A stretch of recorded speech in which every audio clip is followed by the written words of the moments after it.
Good morning. Welcome to Flat Earth Early Bird number 1643. I'm your host Arwin, and before I start the show, please don't forget to share it on any platform you deem fit, and if you haven't already, subscribe to my channel and hit the bell notification so you know when I'm going live, which is normally 1 p.m. Amsterdam time in the weekdays and 2 p.m. Amsterdam time in the weekend. And please also do support me through the PayPal and the Patreon. That would be much appreciated. I can really use the support still. Actually have a bit of a special project in the waiting. Could really use some extra support for that to get that going. I'll elaborate on it. Anyways, please support me through the PayPal or potentially through crypto if you happen to be working with USDT. If you happen to have that lying around or you're not using it anymore, I would be very capable of using that. And I basically wouldn't need a continuing amount. I just need like an initial amount, and that would be really great. It would be very helpful.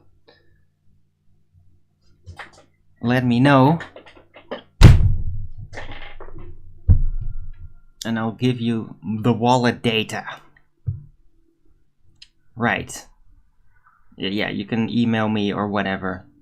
Right, I'm not expecting anybody in my chat to show that's going to show up that is going to be in that. I don't think a lot of the guys that follow me are into crypto. Or any. Not that have actually like said that they were. So anyway.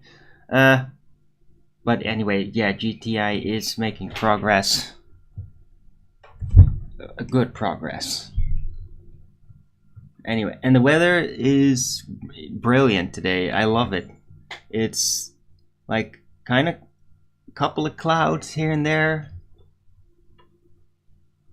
Pretty big ones too, so there's a bit of shade here and there, but there's still a lot of very bright sun in between. Lots of wind, so it's like the same kind of summer day, but a little bit cooler. Because yesterday was just cooked. But today seems great. Beautiful. Sunny, but not overwhelmingly hot. Plenty of heat. Plenty of wind. This is great. Plants are enjoying it.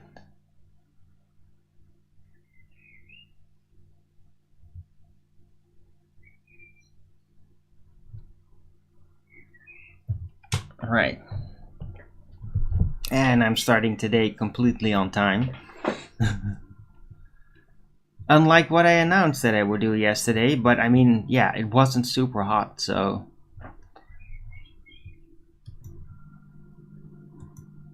it's like throughout the night there was like a decent amount of wind, so it was just kind of nice and cooling, but not cold. I had a very pleasant sleep this night. Right. Also, I finished the Homunculus video. Oh my god. Saying Jesus Christ suddenly gains a whole new depth. And the weirdest thing is that I actually, because of having watched this entire thing, I now vaguely even remember like having been told about this. Like somewhere 20 years ago. I don't know where, maybe even further back. And I just like, I believed it, but I didn't believe it, and then I just got really confused by it. By this lore that's basically unrolled, and the guy's really on target with his research. Like, because I recognize it. It's just a really crazy realization. Anyway. Maybe I'll start talking about it more if somebody actually shows up in my chat.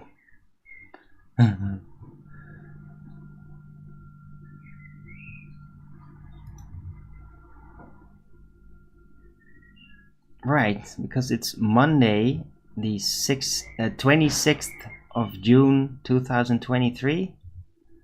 Hello, Raichi 000000. First in chat, good to see you.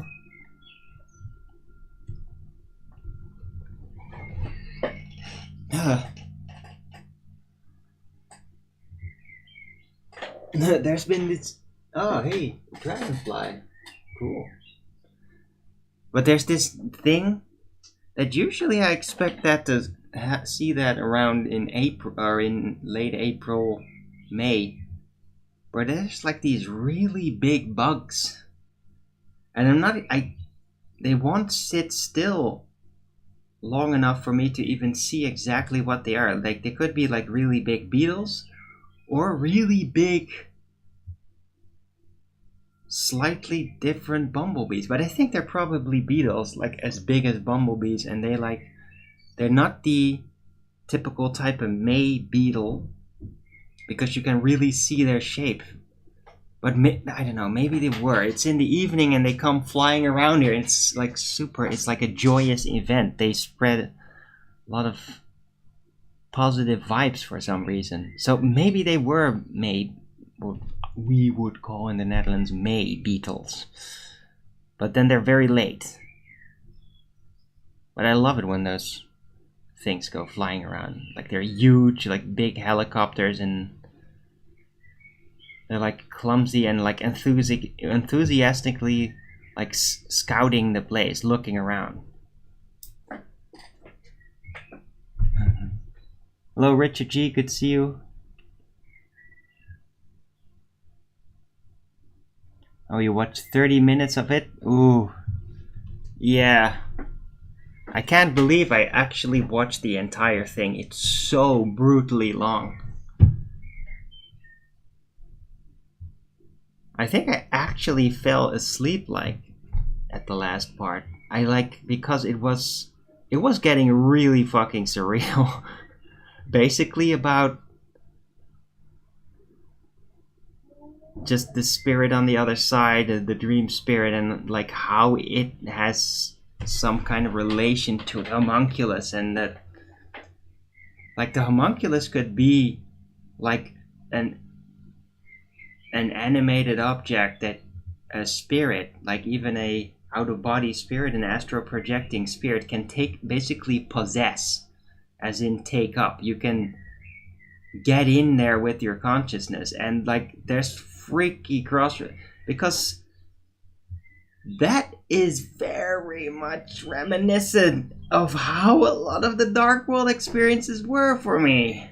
It was like basically me flying around, and then sometimes I would just suddenly see through other people's eyes or things. But people, I'm going to assume that they were just people and not like giant human-sized homunculus that are among the population, because that would be crazy. Like, pretty crazy to just per default assume that. But yeah, because of all that association, I just kind of like started listening half awake and half asleep, and it just like started to happen. It was super trippy. It was literally trippy. Man, that video is something else. And it's really good that he put some warning labels in there too at certain points, like warning this, you could go insane from this. because I genuinely believe that certain people, that when you're not ready for that, that could like literally give you like a streak of insanity, because it's like so fucked up. As in how it all cross connects. Like the fractal implications of that video are beyond staggering. Pretty all encompassing. Like it gives really weird, unexpected hints as to the nature of the creation process itself, basically.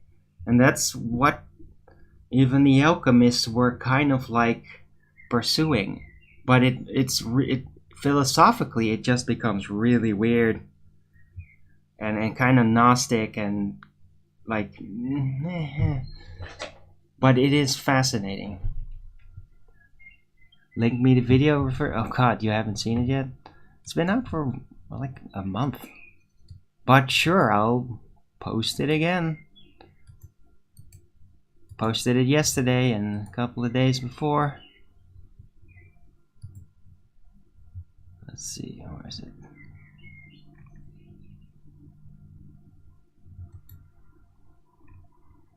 Come on, where are you? Yeah, there you go. Can't believe I watched the whole 10 hours of this thing. But I mean, it is the biggest alchemist symbolism expose that's probably the most cohesive that has ever been witnessed. Although I'm not 100% sure. Sometimes I feel like he is like a little winging it.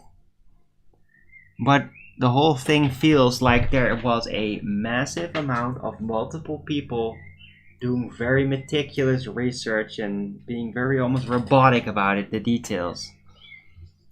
These guys have read a lot, and they used like the GPT-5 or something to like auto-translate things that never even been translated before. And then, dude, I mean, this is a big research project that's behind that video.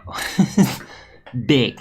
With like never translated before texts. Like never. So very mind-blowing. And I would say like this is probably the complete alchemical works like of the Homunculus. Although it would probably require a little bit more detail and study to actually be able to like make one of those things.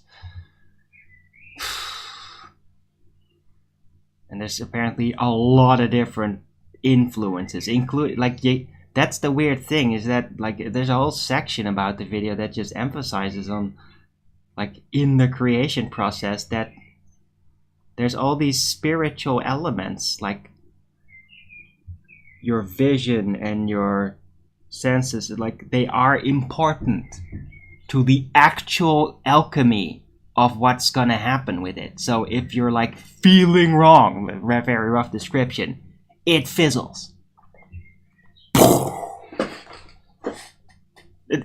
Wow, just wow. My D&D senses are tingling beyond imagining. Ugh.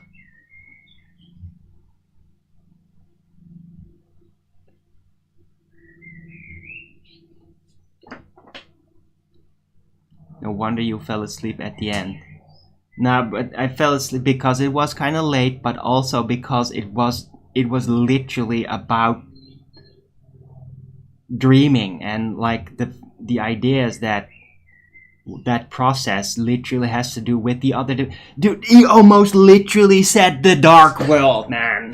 Like what the fuck? There were entire pieces that were just laying down vernacular and shit that I use, that I literally grab out of the nothing as an oracle.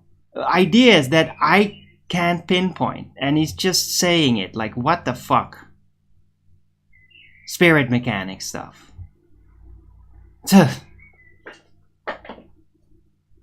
It is quite mind-blowing.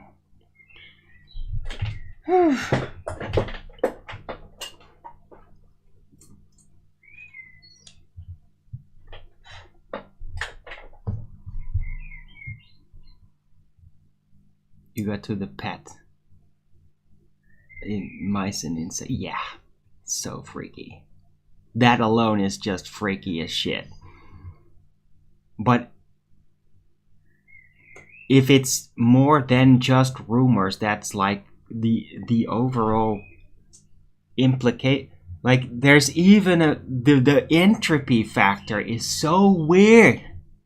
It's like, how could that order, which is obviously a pre-design, just subtly manifest through, well, through a chemical process? But it's and it's logical that lots of people and scientists are gonna look at that and like, oh, that's not possible. It's not logical. Like, yeah, I get it, man. But what if it's real anyway? Just, yeah, what are you gonna do then? And it's kind of, in a way, I personally even like get some hope out of it. Because it's kind of like designers' proof that true extinction potentially doesn't exist. Because a design can form out of nothing, out of not an original living specimen, or even that material from the specimen. Okay? If a species could literally form out of nothing without original genetic material, or whatever you're going to see that as, even involved, that has some insane implications about extinction. Serious. Alright. Also, what's much later on, Richard G, is about the Templars and like what they did, and that they were probably like they were like wizard priests. Because they were screwing around with homunculi. But they were also like paladin. It's really fascinating to see. And apparently they were like fervent cannabis users. And they had a drink that they called the Nectar of Jerusalem. And it's like a alcohol and cannabis and some herbs.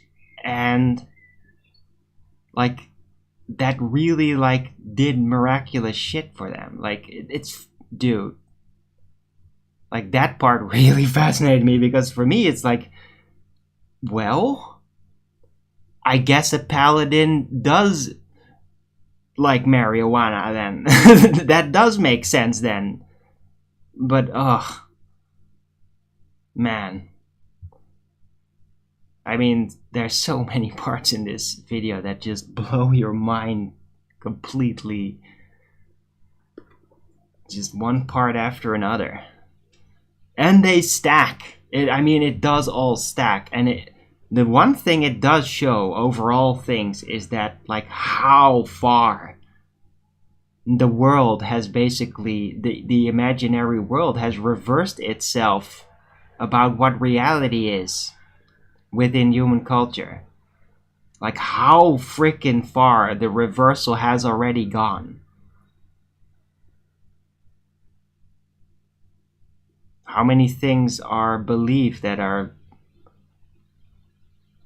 unreal? Because, so maybe a little bit of a spoiler for the video, but it basically suggests through medieval pictures, because dude, you get to see all the paintings, and I mean all of them. This video has all the alchemical paintings that have ever existed. And I mean, it's 10 hours, so yeah, you got a lot of room. And you get to see everything, every fucking thing, from the most ancient of ancient, like cave carvings, emerald tablet, like, it is so full.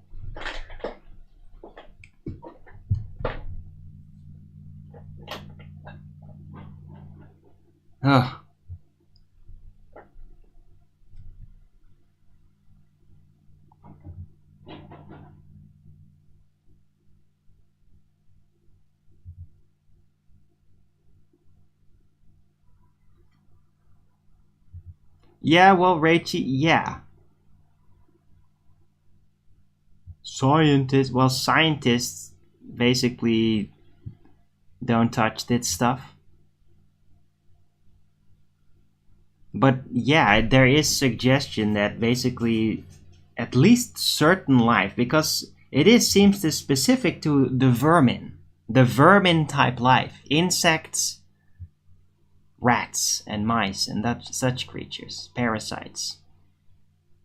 Those seem to be able to spontaneously come out of absolutely nothing. The homunculus, they don't seem well.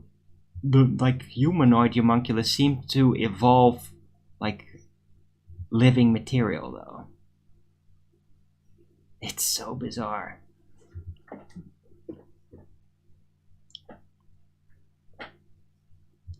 Abiogenesis and evolution are separate subjects. Indeed, they are. You see, evolution is in the science fiction section, and abiogenesis is in the alchemy section. That's right. Definitely separate subjects.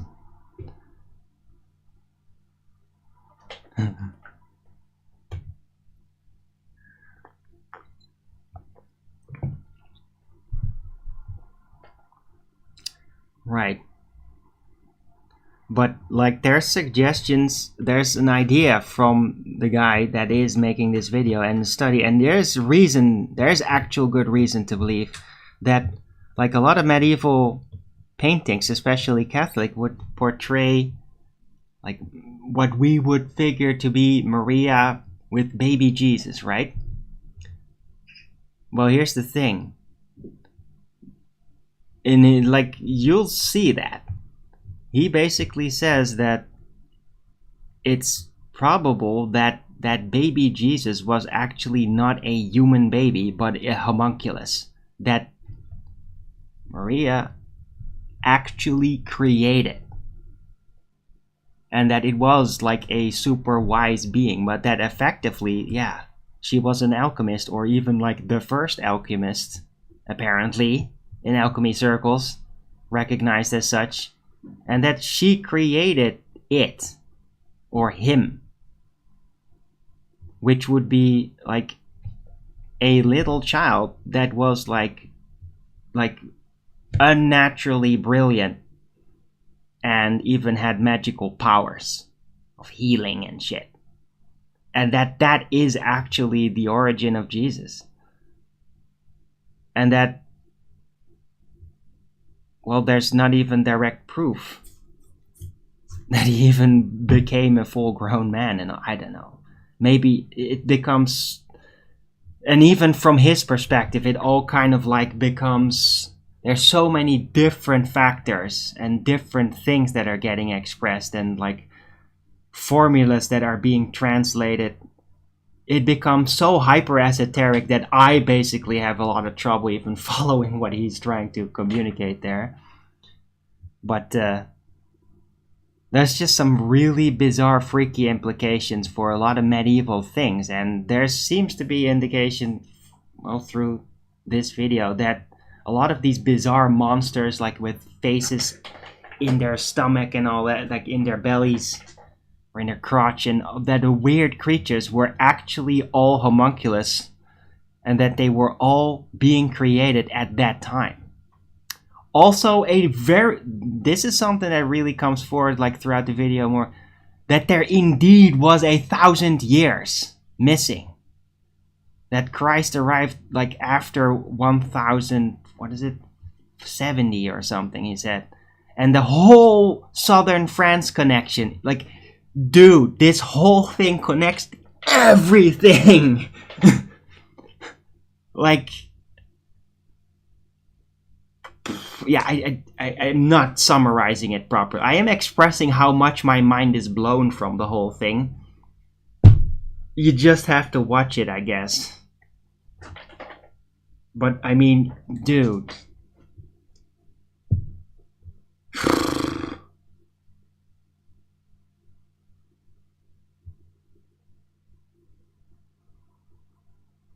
Like the rebirth of Jesus might have actually been in homunculus form.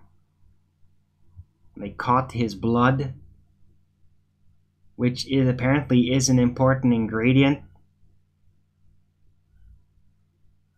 Like that they resurrected him in homunculus, in a spirit, like his spirit of the died man in a homunculus, and that is the baby Jesus you then get to see. Like in the paintings, it's not Jesus when he was much younger. It's actually the reborn Jesus. Ah! Ah! Overload.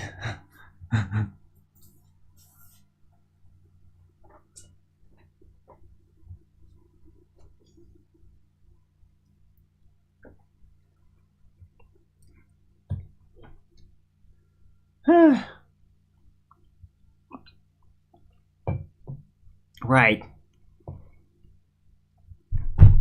So yeah, I'm a little full of that. Just like swimming in it. Like, holy shit. Quite literally, holy shit, even. I guess. But also just the spirit mechanical implications of such approach are just like really bizarre and fascinating, and they were like describing of like isolating spirits of the planets through substances.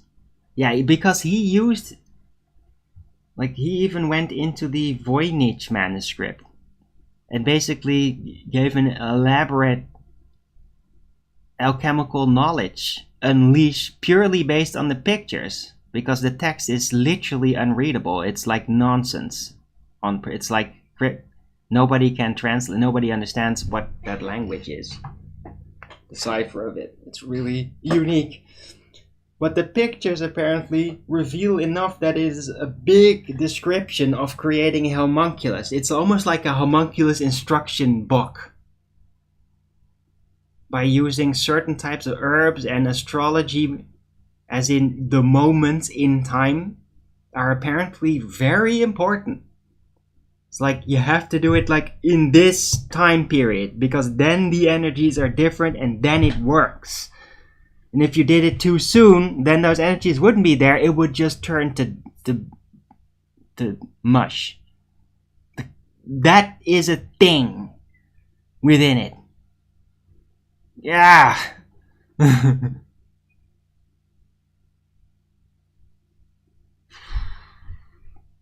Yeah, you gotta be careful with homunculus stuff. I mean, if you're not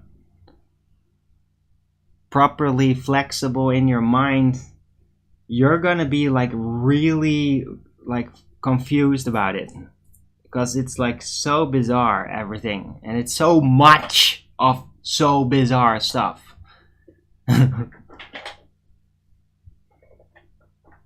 So I mean, no surprise to me that when I first even heard about this sort of thing, that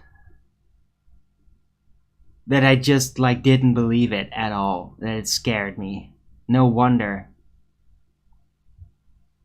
I think it scared me because I was afraid, like, oh, so if homunculus can exist, people know how to make them, then that means that they have motivations to literally kill people for their spirit, to implant it in a frickin' homunculus. And in that sense, even like trap their soul. Like the dark implications are also massively fucked up. And scary.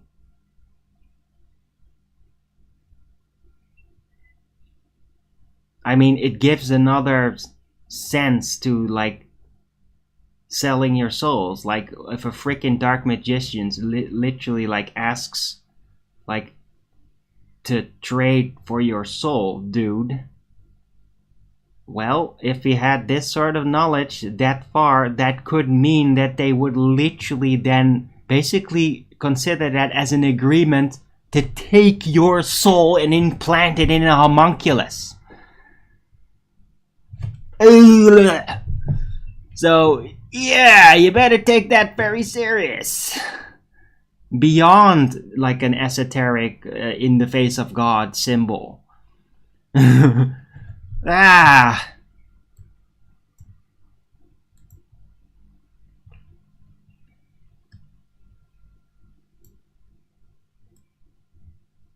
Magic is scary. Ugh.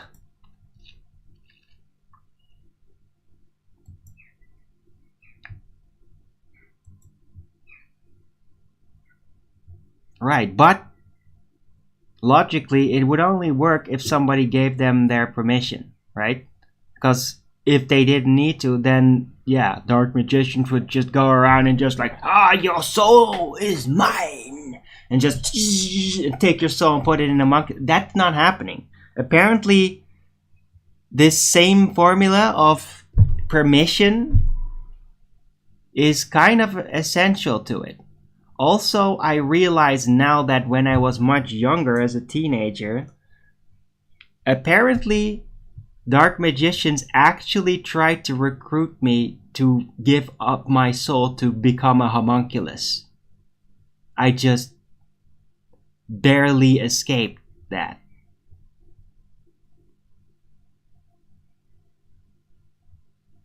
Because they were always talking about like how it would be important that I accept death and all that, and it's like it could have been real, but would it have been worth it? Ha! Ha! Yeah, I don't think so.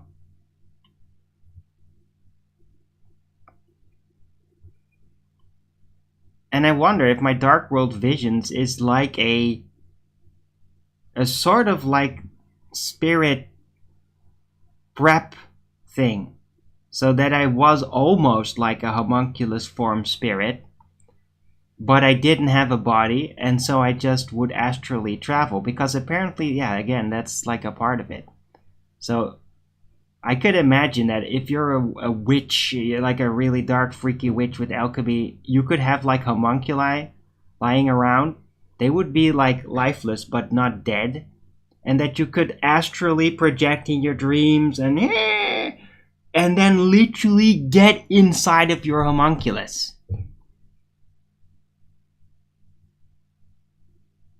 To animate it all of a sudden. I mean,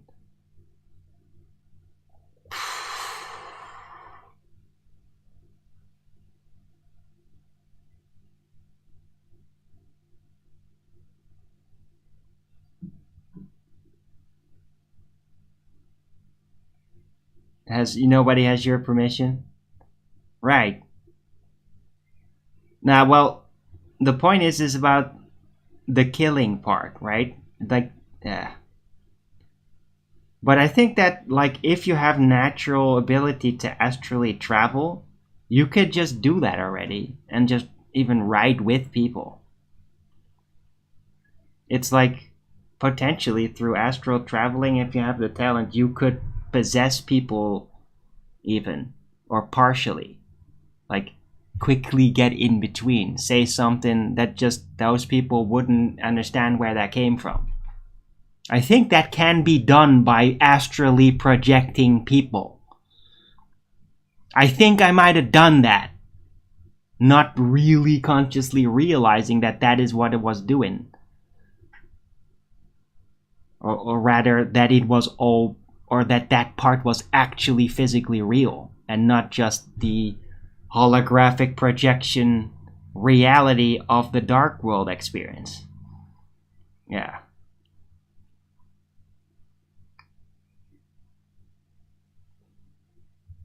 God. It's getting really wizard stuff here. But yeah, thank God I'm barely stumbling in my I'm not gonna like, dude, even if I know exactly like how to do it, like that's not something that I'm just gonna teach people. I mean, yeah, how about we don't create some wild magic for our own entertainment? How about that? How about we don't engage in like pretty hefty magic shit just for our entertainment or to satisfy our curiosity, right? Maybe it's a good idea not to make a homunculus just because you want to see if it's possible, right? Maybe.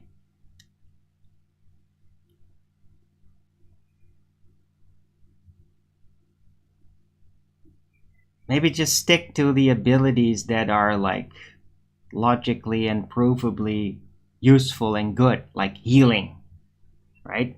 I'm never gonna stop healing, and I'll teach you how it works. I'll teach you how I heal. Magnetization. I can feel the stuff at a distance. I can absorb tension from another piece of flesh.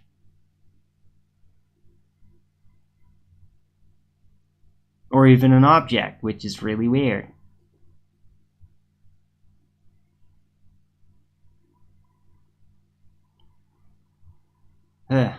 Right, so yeah, I guess I sound a little bit confused thus far. I'm just still like swimming through mind being blown yesterday so much. I mean, I watched like 6 hours straight of that stuff.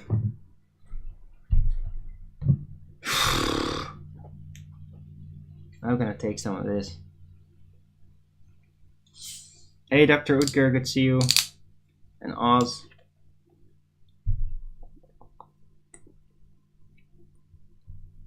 Ah. Wait.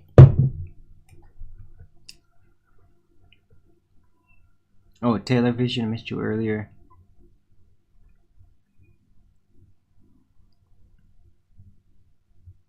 Do animals have souls? That's a very interesting question. One that is addressed in that video.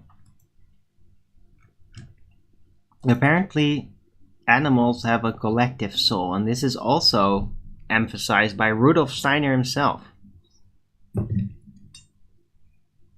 There is like different parts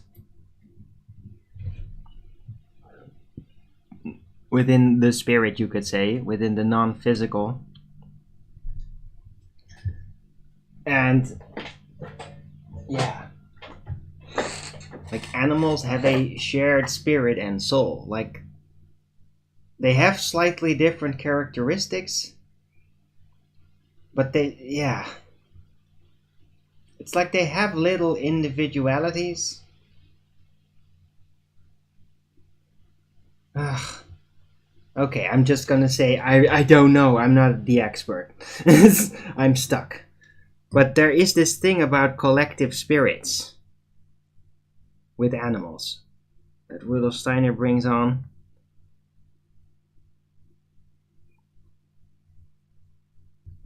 So yeah, they have a soul, but they're not like human souls.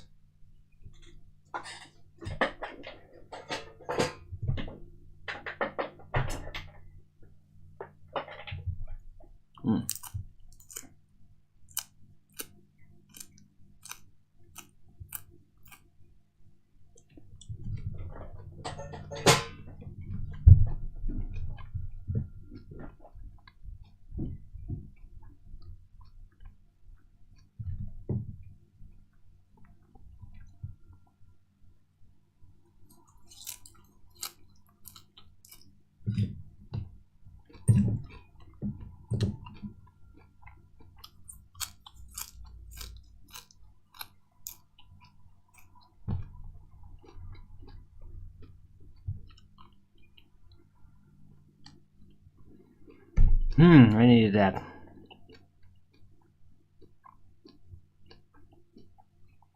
I keep underestimating the influence of rucola. I always know, like, oh yeah, that makes me feel better, but it's like always more than I expect.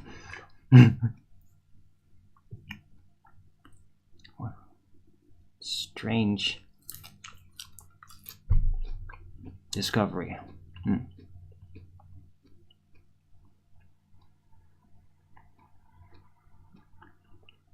Are we a new soul when we're born, or old one recycled? Potentially both. But there are definitely like clearly traceable family spirits. So a family will have the same people keep reincarnating within it. and they want to stay together.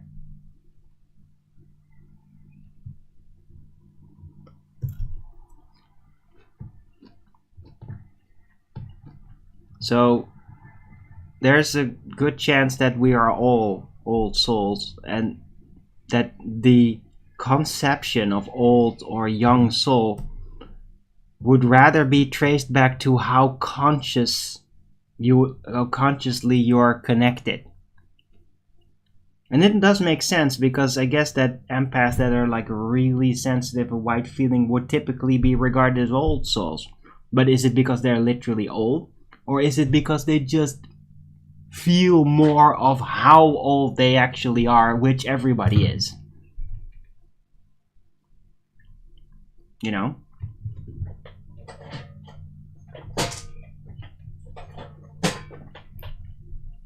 Are they in particular old, or is everybody old and it's just the old souls that just realize it? Never underestimate the power of rucola. You're right.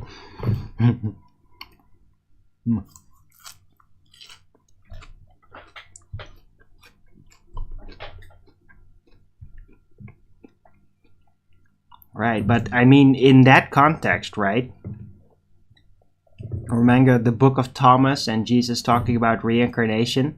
Well, if he frickin' got reborn in a homunculus, then no wonder he believed in reincarnation.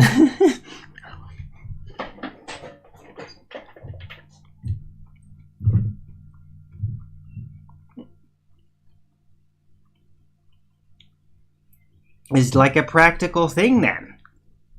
It's not just like a belief system. It's just like, no, that's just part of what we do. Woof.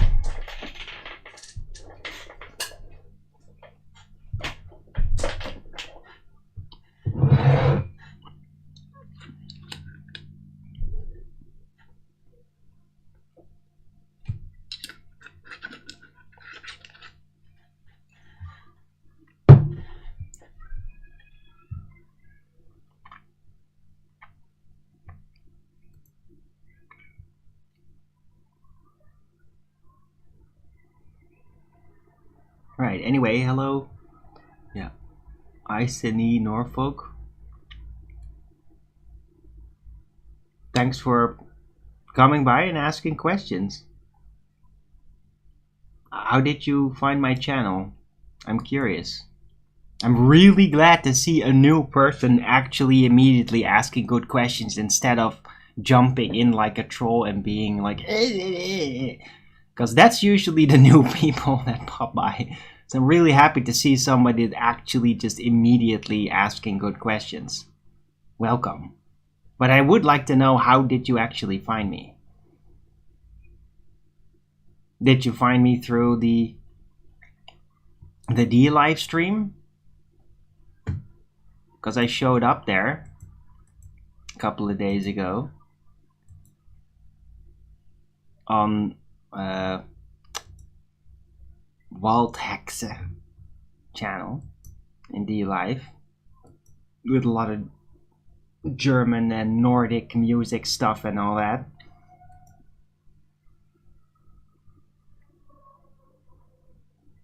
Did you find me through that? Or how did you find me? I popped up on your YouTube. What? Really? Just out of nowhere. And you thought, hey, Flat Earth Early Bird, let's check that out.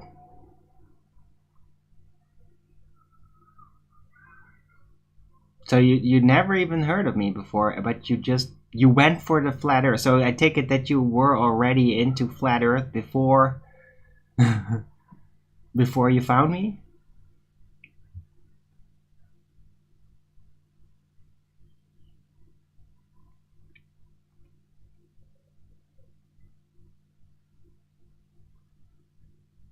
Or was it like in your YouTube main page, as in, hey, a live stream, oh, I'll just click it? you just clicked the first thing that you saw and I happened to be live. Like, still unexpected to see me pop up as a live stream though. In the typical standard homepage of YouTube.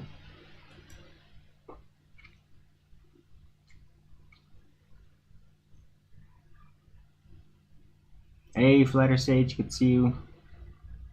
And Slow Mo Moon Buggy. In the Reverse podcast.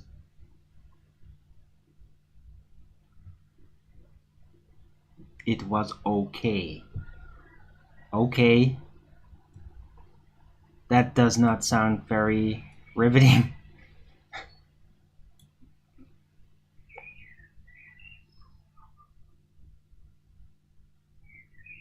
Click live on YouTube, I was there. Okay, interesting.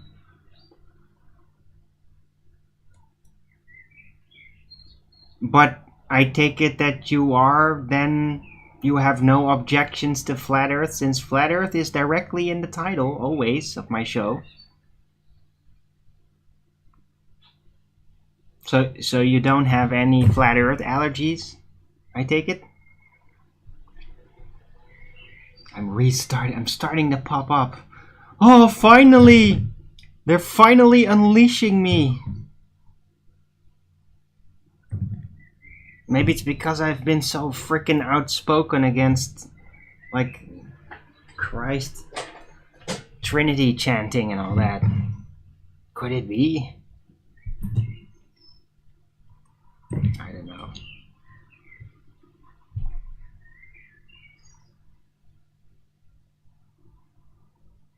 It's almost worrisome, like, wait, I'm not supposed to pop up on your main page. What's going on? What did I do?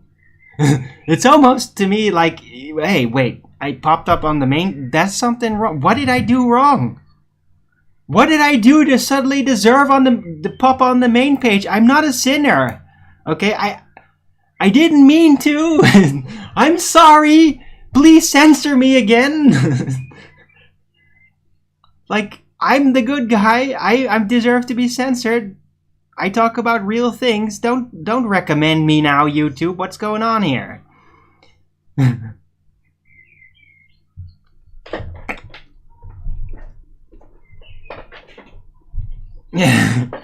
You know what I mean, right?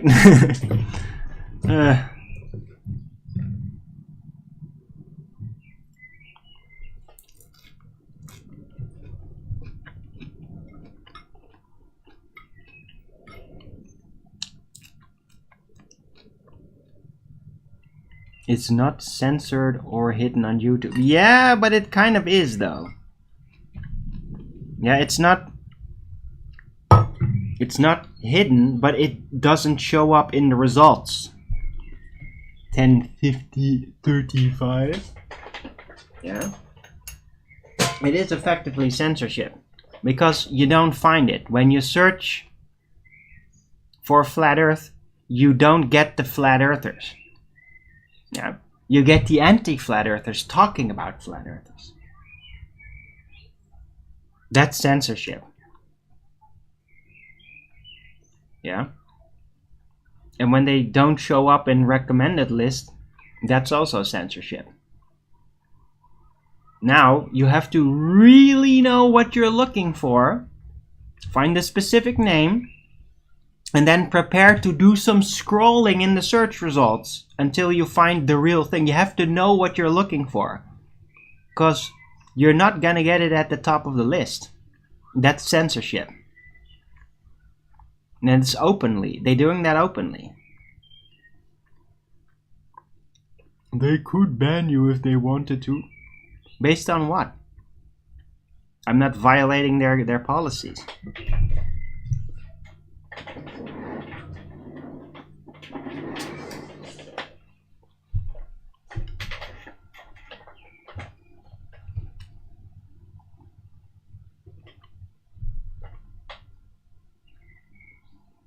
Hey Jado, good to see you. Globe haters? I'm not a globe hater.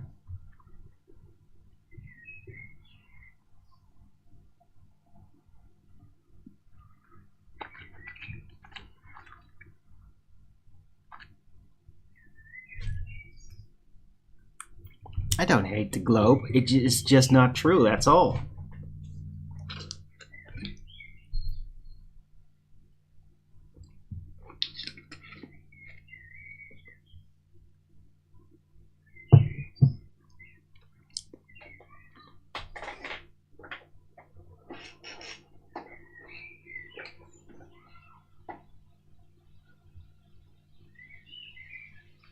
Result, flat earther dying in the road. Yeah, that of course. They absolutely want to show that. And what they want, and this is for, I bet this has to do with something real, is that if there were really dramatic deaths of flat earthers, especially like if they were trying to prove the earth is flat, right? Those videos in which flat earthers die because of accidents or whatever, in the middle of trying to prove the earth is flat in some way with what they're doing, those videos will be at the absolute tippy top of every flat earth search result. Because that's what they want you to see. They want to see like, oh, flat earth, oh yeah, look what happens when you try to prove the earth is flat. You die. Yeah? You want to get into flat earth? This is what you're gonna get. You die. Yeah, that's what they want at the top of the search results. So it doesn't surprise me that that stupid rocket idiot that crashed because the parachute failed, that's gonna be in the top of the search results a lot of the time.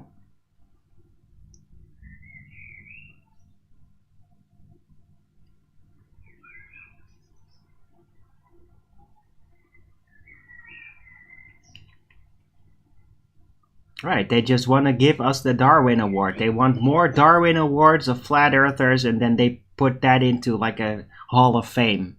All the flat earthers that died in the futile attempt to prove their incorrect assertions. You know they want to. They really, really want that.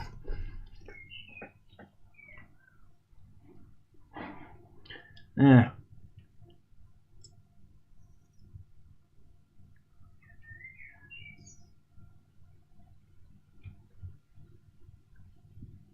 Stand-up video. Wow, lame. Okay, well, yeah, maybe recently algorithms have changed a little. Maybe it seems like a lot of the censorship have retracted a little. They moved it again. This has happened recently, so maybe I'm like a little bit more publicly available. Am I considered less radical now? What's going on?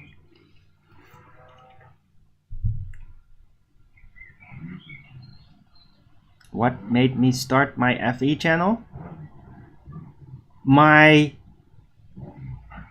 insatiable need to express my ideas about it. I say ni Norfolk. I had these ideas. Nobody was even getting close to addressing those types of things. Everybody was still bickering with the stupid ballers.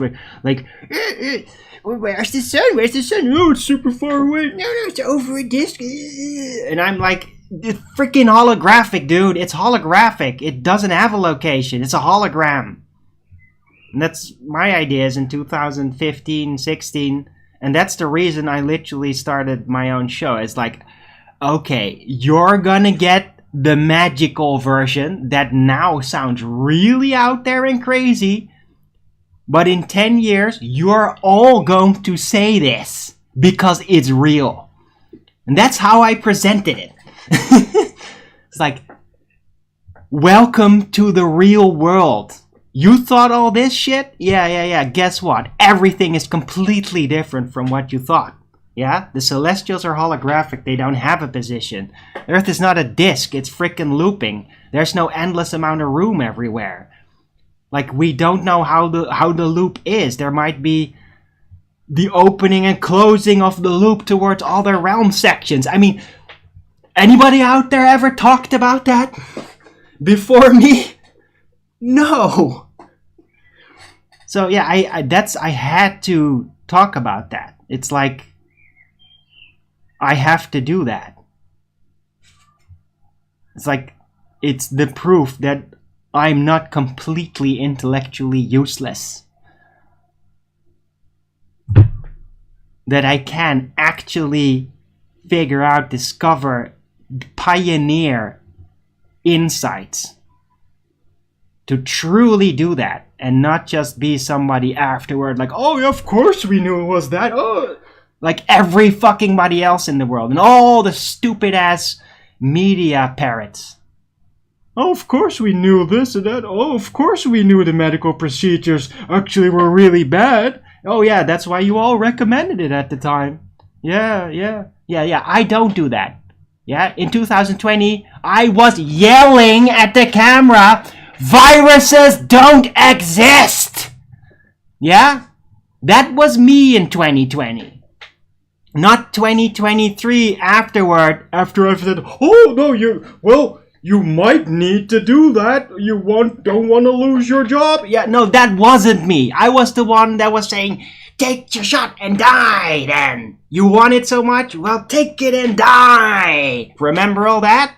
Yeah, viruses don't exist. Why don't you take it and die? Yeah, that was me 2020. Not too late. Really hardcore in your face. Got a couple of strikes a couple of times. For being a little bit too informative about the details. Right? But I'm not some afterward media puppet that's like gonna cock and then afterward say, oh yeah, I always knew it was really like this. No, I pioneer conceptions. I dig in places where others will never look. It's like, yeah, if I hadn't dug there, there's a big chance that 20 years later, people will still not have dug there. Because I dig in places that nobody else does, but they should. That's what I do.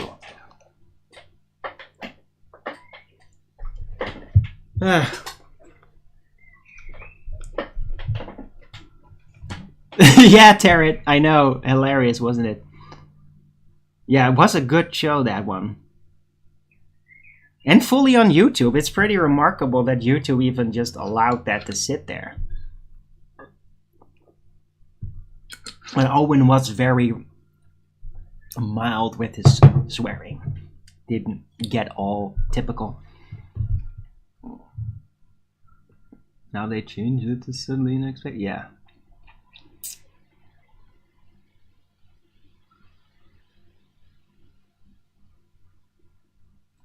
Oh, you did take a couple of shots also. Oh, that sucks. Yeah, man, I hope you got the saline. I really do. Because if not, that's really, yeah. I mean, let's just, nah, that's kind of mean. I'm gonna be a little bit mean, Oz, but consider that these supposed clots, what if they are actually like the shots? This is too much actually, but I'm still gonna say it. I'm gonna say it as a total conspiracy theorist right now. What if they're actually injecting a homunculus in you? Yeah, weird chemical concoction, then literally forming this non-organic structure. In what if they're like injecting a homunculus in you? Yeah, let's put the freaky level to 10.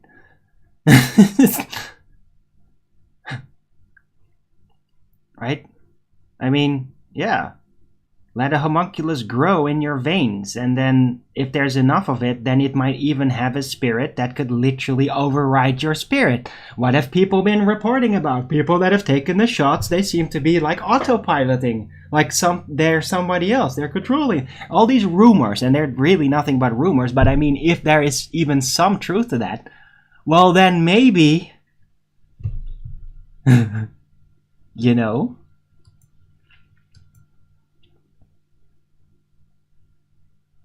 See you lying like a placebo? Yeah.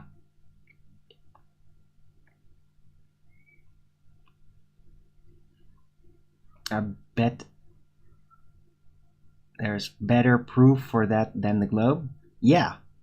But I'm just like, this is just freaky combining in my head, basically. But I mean, if Homunculus is real, and it's even known, dude, Homunculus could even literally be involved in cloning.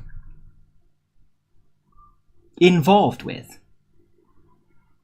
So what if they actually figured out how to, like, create a homunculus husk and then inject, like, genetics into it?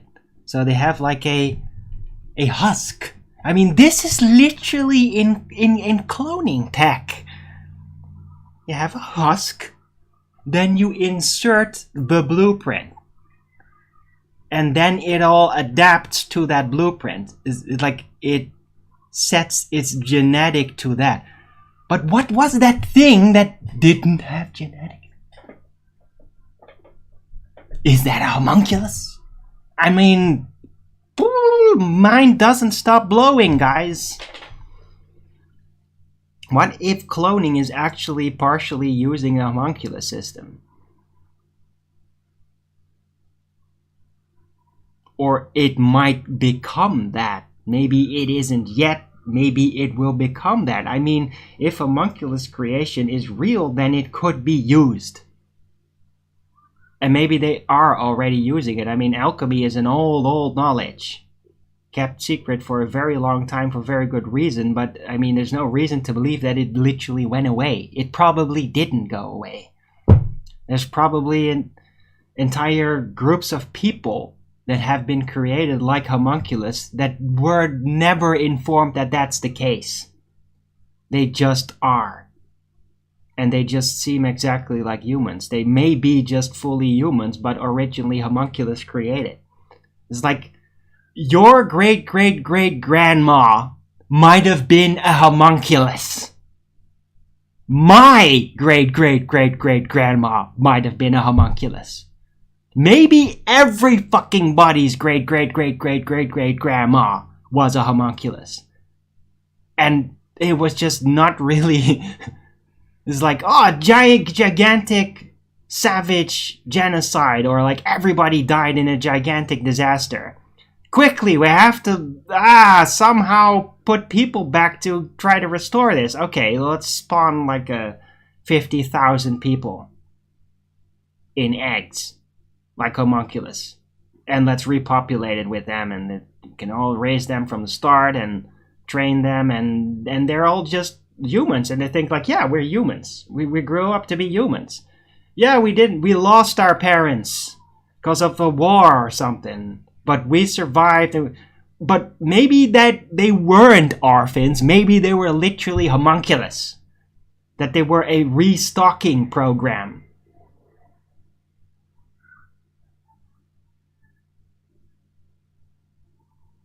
How many of us actually have origin in homunculus instead of a real bloodline for thousands of years?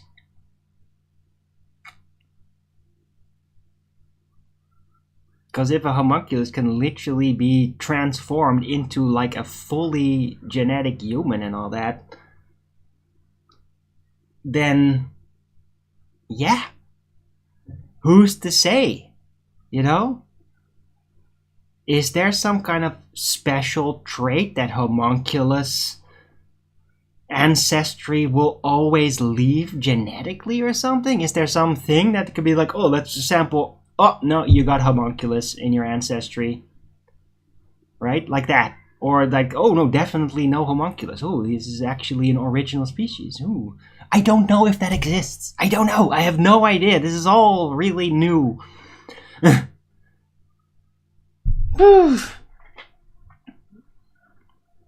Yeah, that's right, Clutch. That's what I was referring to with like restocking people in eggs. Like, oh, they're all orphans. Oh, really?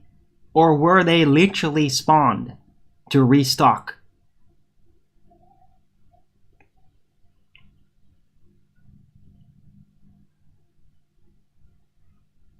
Would in vitro fertilization have something to do with homunculus? Interesting question, Flatter Sage. Interesting question.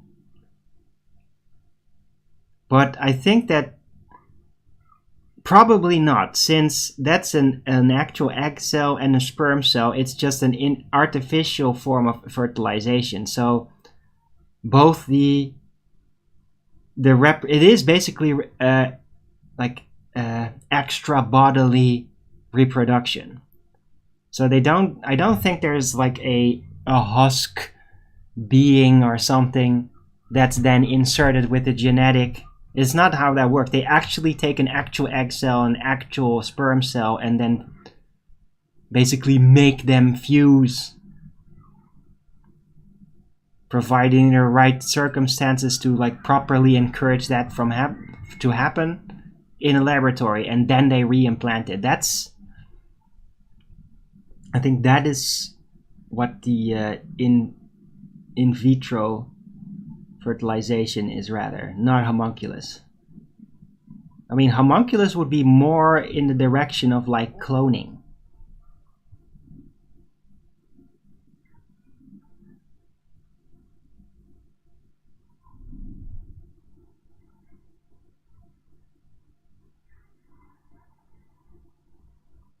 Or an in vitro. Inverto? I thought it was in vitro, not inverto. That's kind of messed up.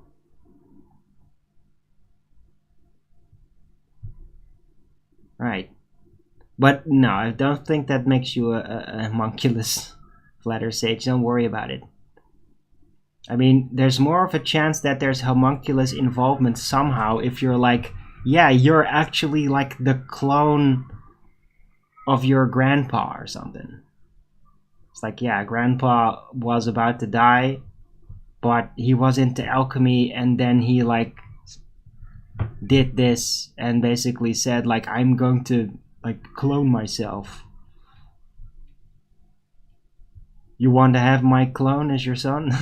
That would be crazy, by the way. But I mean, that would be more like a suspicion of homunculus. But if there's just like a regular genesis through egg cell sperm, there's no need for homunculus involvement as far as I know. But with cloning, there's a greater likelihood.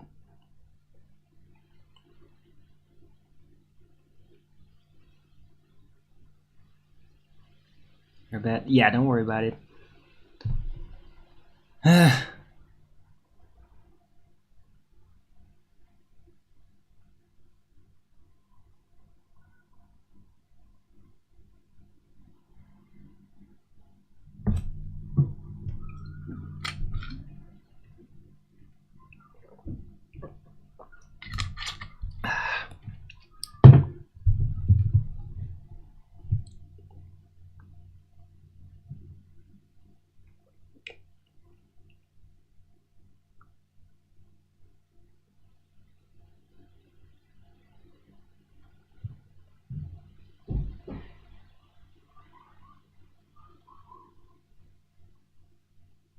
Oh, let's turn this off.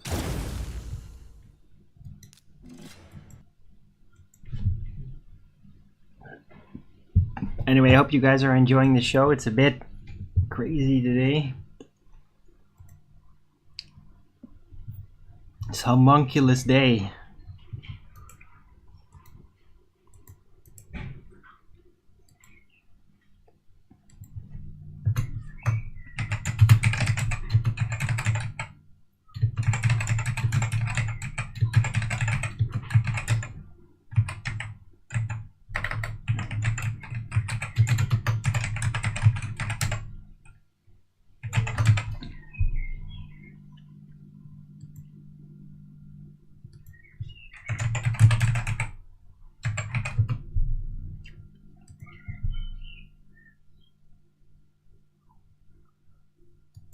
Right, I got a properly enticing title for this show.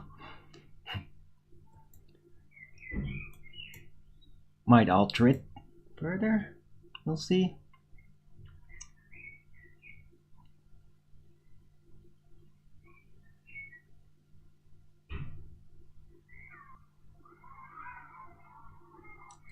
Acting his speech problem? No. And if he would, that would be seriously insane. I mean, it could, but I mean, that's like the craziest thing ever.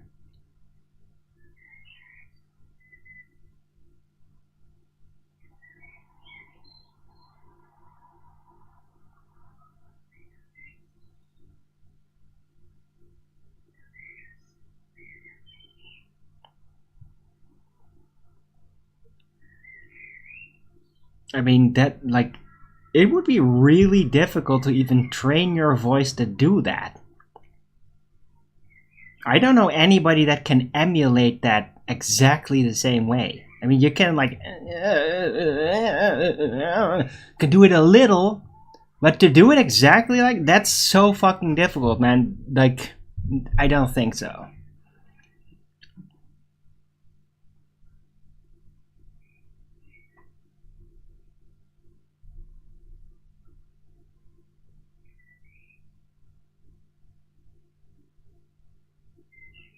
In Dumb and Dumber, pretending to be paralyzed for 20 years.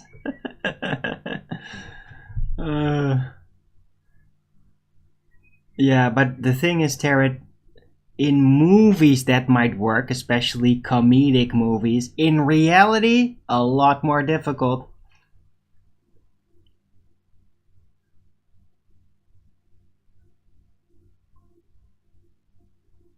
Katharine Hepburn. I don't remember. Who is that?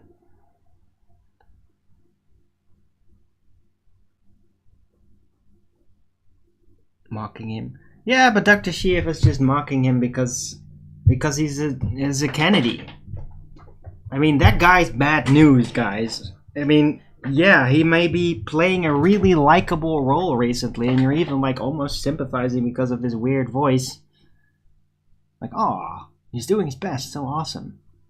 But I mean, dude.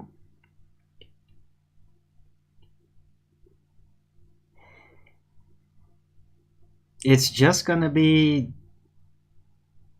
a giant mess.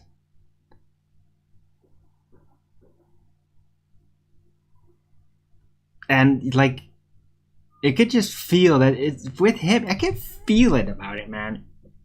He's just yeah. And then the moment he gets in, it's gonna be okay. Now here's the real agenda. That thing that my family and everybody has already been planning for forever. We're gonna do this now. Like, dude, that guy has his own agenda. I guarantee it. There's no way that he's just gonna do whatever we think he's gonna do right now. There's no way. These people are planners. They have big plans, they get in, and then they roll out their plans. They don't do what everybody expects them to do, right? I mean, like, the closest to that I've ever seen was Trump. It's like, and still it was a mess in things, and still it didn't really solve a lot of things, etc., etc. But at least it seems like the majority of it, he was like focused on actually trying to fix things. But that's like the only president I've even seen in the United States that does that. The rest of them, they all just roll with some big corporate agenda. They always do. Right, crime families.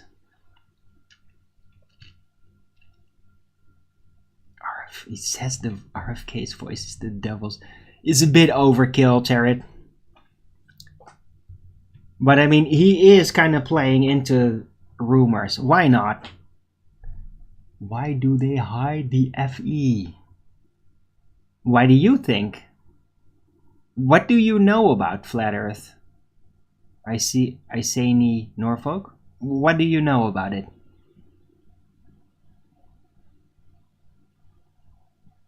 Have you looked into it before? Is this the first time you've ever heard about it? Except for stupid video references saying how stupid it is?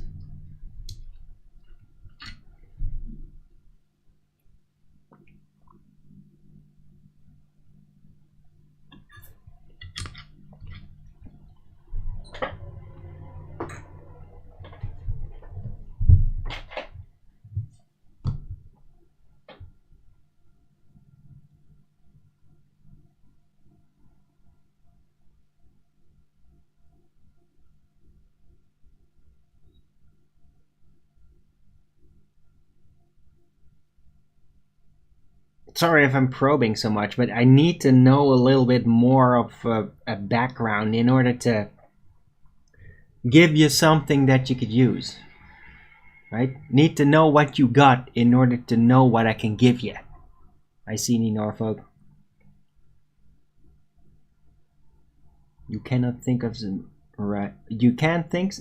Well, it's probably because Flat Earth really derail some seriously rudimentary programming. Right? There's so many bigger stories in which also there's a lot of money invested that are based on the Earth being a globe. Right? It's routed in the vernacular. It's a unifying conception, the way it's used, so that everybody thinks they're like, oh, we're all on this globe together. Even in the news, like, oh, we have to fight for the globe. They say it. Whatever. So yeah, it unravels a lot of rudimentary spell weaving that's kind of standardized in society. It undoes a whole bunch of propaganda, and people that get into it, they are no longer affected to the same degree as those that don't get into it. And that's why they try to hide Flat Earth, because if you get into it, then their spells don't work as well on you anymore.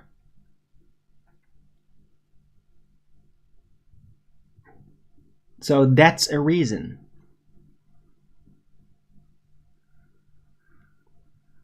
Yeah, I'm not talking about deleting everything, dumbass. Yeah, censorship is more than just kicking it out, erasing it. There's more forms of censorship. There's also availability censorship, yeah? You don't find it. You're going to look for Flat Earth, then you're going to look for people that hate Flat Earth and that say it's wrong. Those are the things you're going to find, yeah? Not the people that actually deliver you evidence.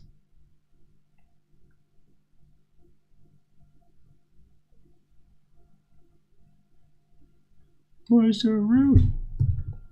Why so banned? Get the fuck out, dipshit.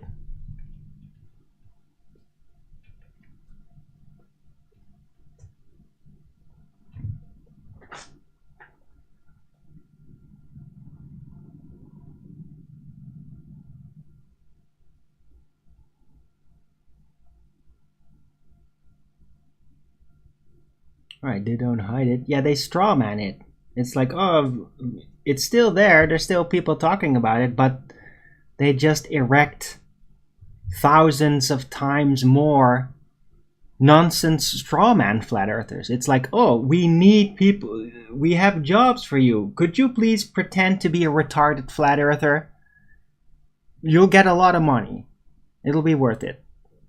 Just look into flat earth. And then, like, go in that and that and that direction. Go after these arguments. This is what you got to do. Like, it doesn't matter that doesn't make sense. You just pretend like that makes sense to you. And, like, look goofy, right? Make sure that you got a weird haircut or that you got a silly hat or something. Or, yeah, so that you look really weird or stupid. And then, yeah, you'll get a good check in the mail. We just need you to do that. Yeah, we need people that can act like they're really fucking retarded flat earthers, and then you'll get promoted. You'll get money. And so they just swarm the internet with retarded fake flat earthers. And they get search priority results.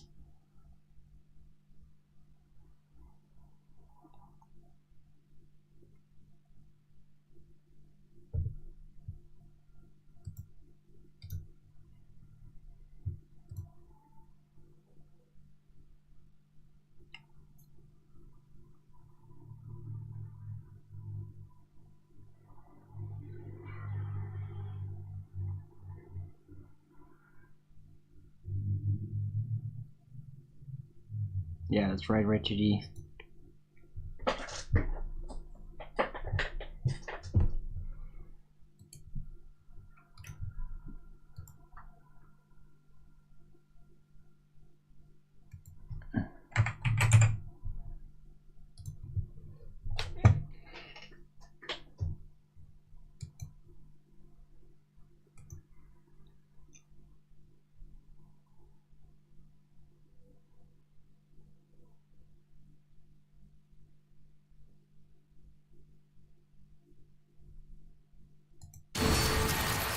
Eesh.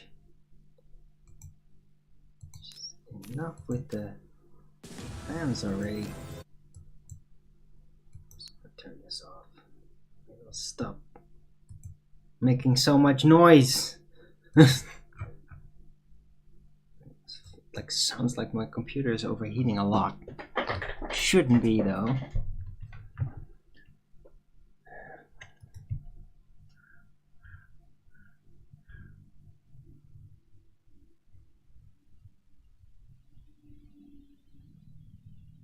Thanks to censorship, we don't get more dumbass. That's an interesting way to look at it, Tarot.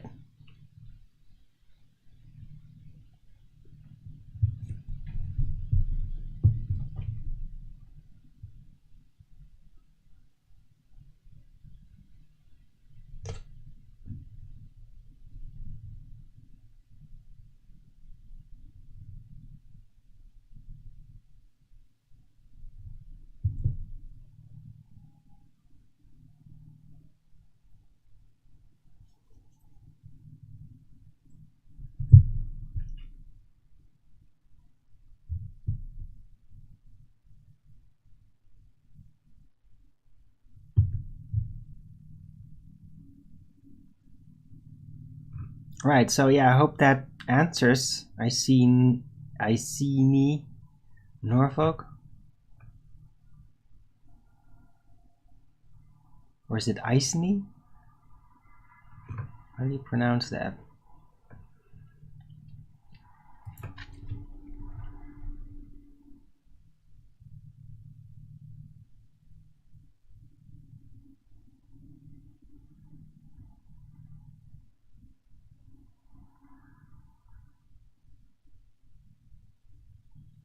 Vice got 1 million views. It can't scrape 100 viewers. What?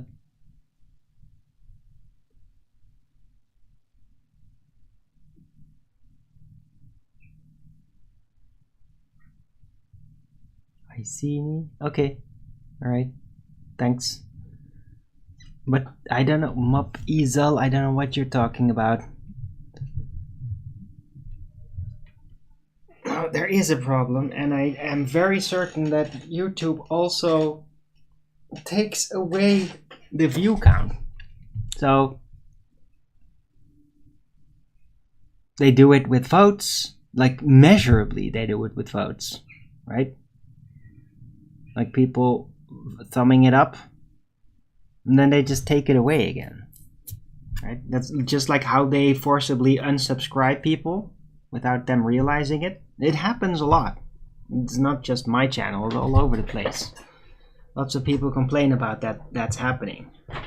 They get unsubscribed without them knowing it, and then they miss a bunch of shows.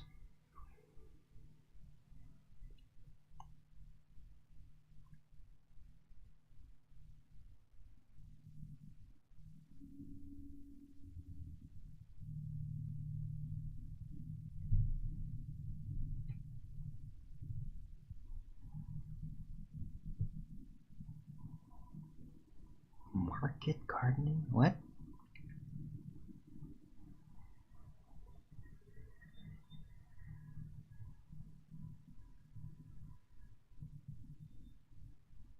What?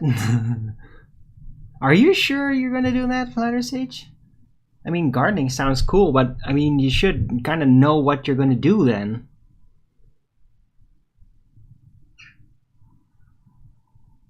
I mean, what are you gonna do? You're gonna, like, breed plants or breed soil? You're gonna make compost? Like, there's all kinds of things you could make.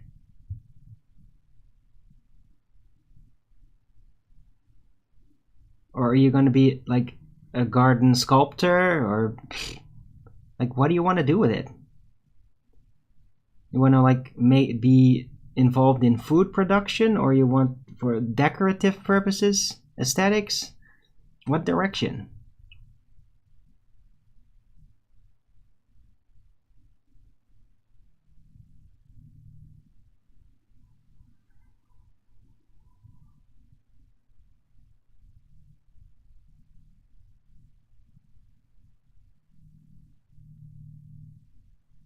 A grass farmer? What? There it is. A grass farmer? You mean actual grass or you mean weed? You mean cannabis? I don't know. Carpet grass. Right. Well, so a haymaker then. Because that's basically a grass farm. If you're going to cut the grass, and that's to make hay. Like food for cows and sheep and horses.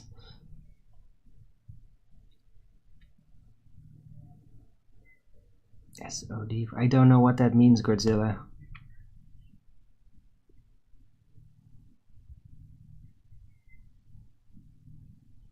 Sell crop. Ah, right. So you want to be a grower. Okay. Dude, well, there's all kinds of things you can grow. I mean, it depends on your average climate, though. And you are in England, if I understand correctly.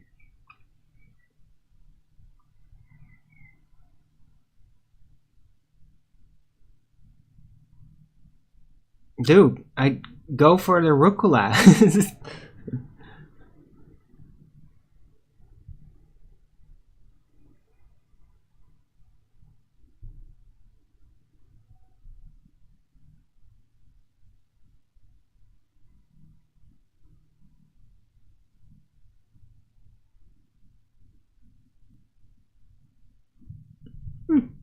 Okay, Flatter said, interesting.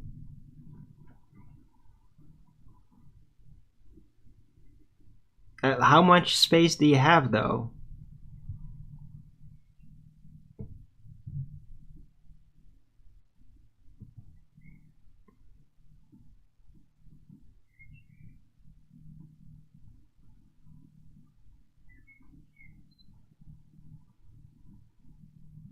Right. Yeah, Flatter said, yeah, I know about that.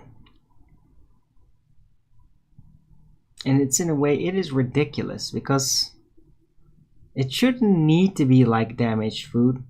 Like, there's so much in like supermarkets that literally just, it's like, oh, it's out of date, and then they just, then what? Throw it away? Or like, probably some people just take it, they'll work there, just take it because it's like it would be thrown away. Like, there should never be a food shortage, really. Like, why only damaged food? That's ridiculous. So much stuff in general is getting thrown away. Like, why not go around organic supermarkets? They have stuff that, yeah, like that gets out of date, but it's still good quality. Like, you don't need damaged products. It's ridiculous. Oh, Arizona? What? Oh, you're United States? I thought you were England. God, keep mixing it up.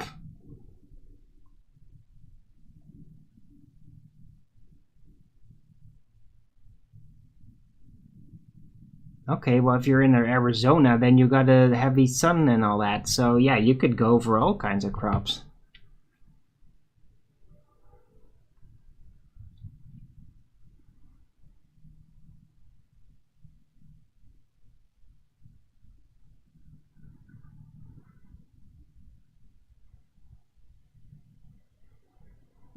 Like, what about artichoke? Aloe vera? Like, there's some really precious plants that only grow in the hotter areas. Like, if you grew them organically, that would be absolutely amazing.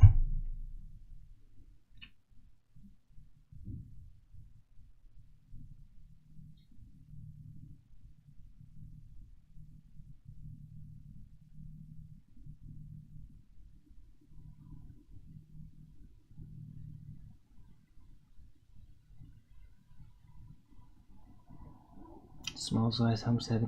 Okay, fair enough. Right, as long as you got a proper amount of space. And that it's not like surrounded by walls that are gonna cut off the sun. I hope you do have like plenty of sun room around you. Till you acquisition more land. Oh wow, okay. You're doing that good that you can just get more land. Serious? Alright.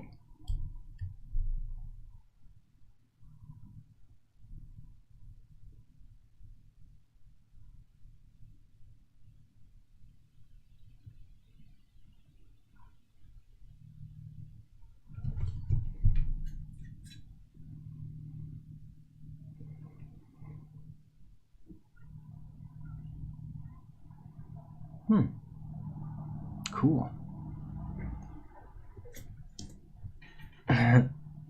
Well, I'm all for it, man. I mean, I'd love to do that sort of thing too. I'd probably do it really small scale and kind of like do more experimenting with like trying to infuse spirit into plants and herbs and all that. And like my experiments thus far are like, how much does it matter with how much love and care I give my plants for how well they thrive? Like, I'm trying to test that. Of course, it's very tough to like give a good, I'm not gonna like double blind study it like that, but I mean, but I am genuinely testing it out, like how well do they do when you give them a lot of attention versus when you just like only water them at a set interval and all that. Broccoli. Artichoke, yeah, artichoke, amazing.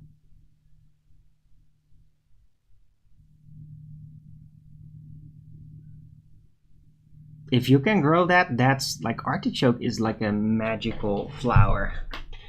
It's really good for your intestines. Like, it's genuinely healing food. If you got stomach issues, you eat artichoke. Does really, like, even if you had like an ulcer or something, like a really bad stomach, like it's great. Artichoke is amazing. It fixes. It really does.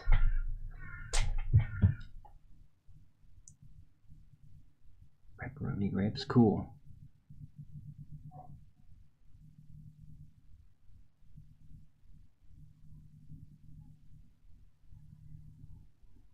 So you got like a worm bucket as well, Flatter? So you need a worm bucket, man.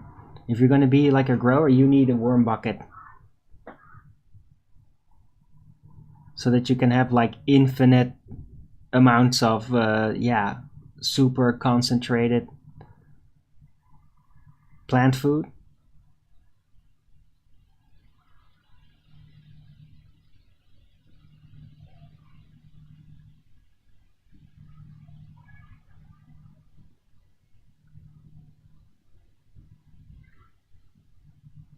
Sure. You'll fund me for the chair. Yeah, well, maybe. Cool. Anyway, yeah, good to hear, man. Are you sure you can make it, though? That you're giving up your regular business job? Whatever that is?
Right, so anyway, yeah, Flutter Sage is starting a community garden. That's cool.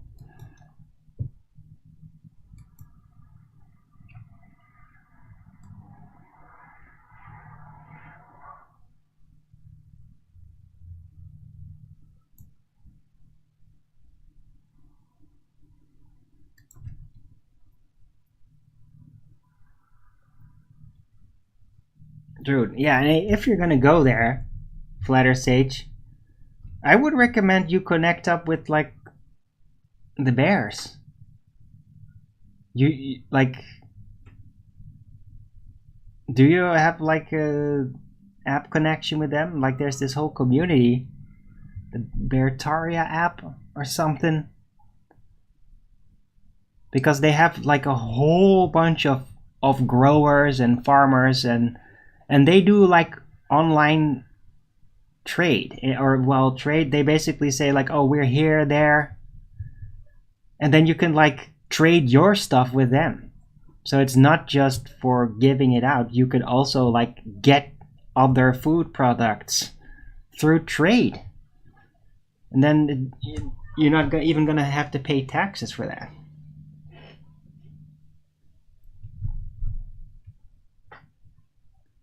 Vermiculture.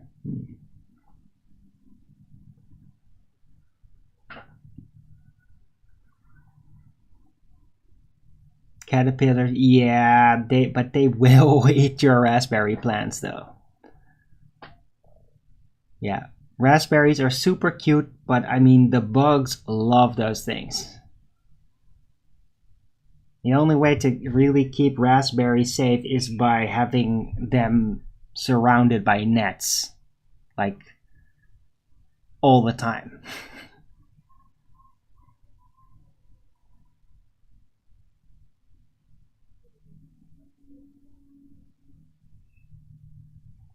But then you could like have them in a separate netted box or something. But then you would still have to like hand pollinate them, because that would also prevent bees from doing that.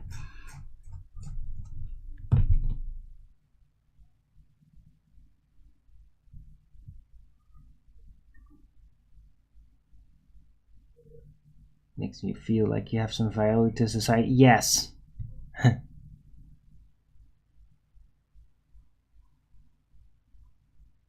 And the funniest thing also is that is like you could end up in a position where you literally just have stuff from your garden with you always, and that somebody's literally like, oh man, I'm starving.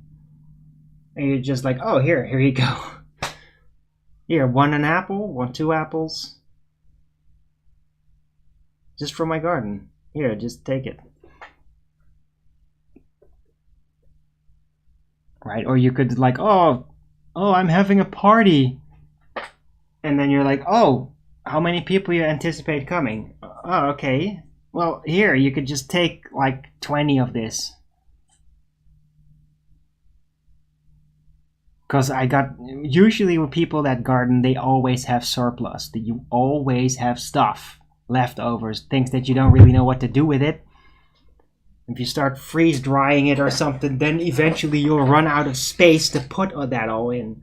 So it's a great opportunity to just give away on happenstance and make a bunch of people really happy. Never thought about it. Yeah. Definitely check that. If you're gonna get seriously into growing like that, you want that app. You want to connect up with those other guys, because there's some really advanced gardeners there that like know everything about soil and all that shit. There's a lot to learn in total. A lot.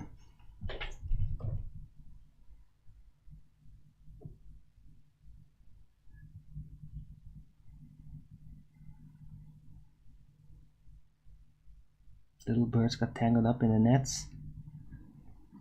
Yeah. That sucks.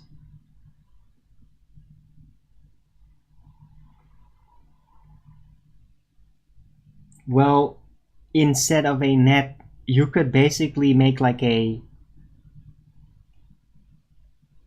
wireframe cage, like an actual cage around it instead, right? So that things don't get caught up in it, they just can't get through it. But it would be, I mean, you literally have like a big wireframe cage box, so that they're open air, but like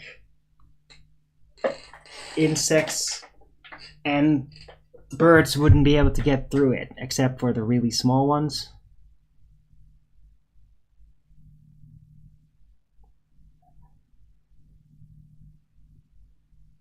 You bacillus pteroid. What?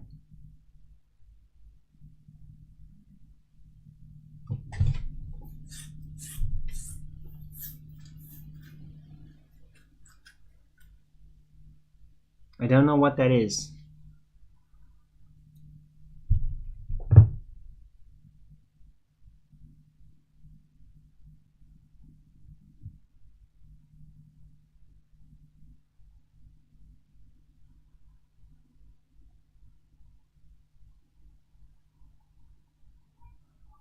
Hope that's not some kind of pesticide.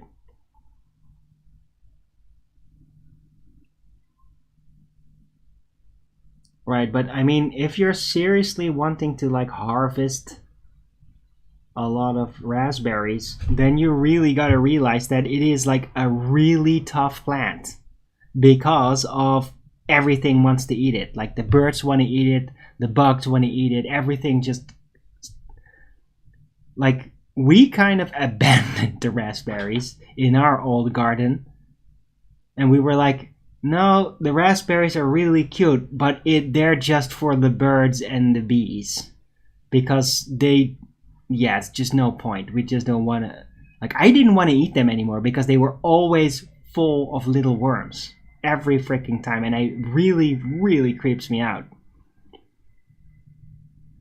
Like to have like a raspberry, like, oh, yummy, and then see a little white little worm crawling, and it's like, no thank you. So it's like they just get raspberries are for the birds and the bees, and there's plenty of other stuff that they would leave alone.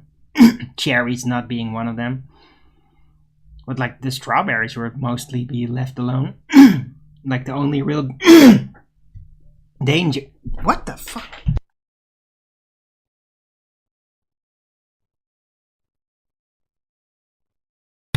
The only real danger was snails for the strawberries.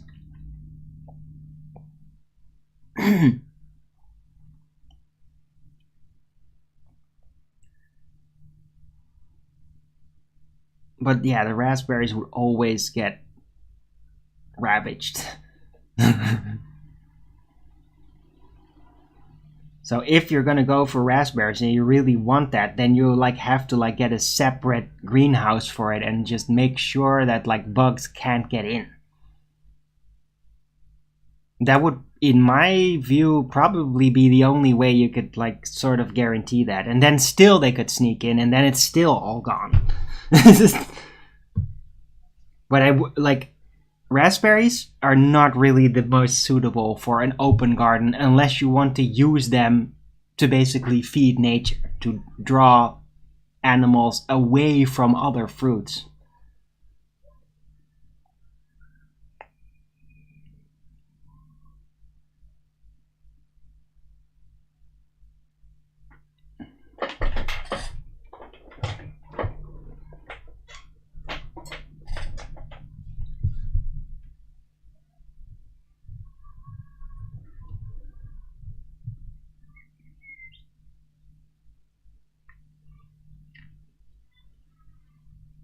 It's a bacteria. What? Oh. Okay. Weird.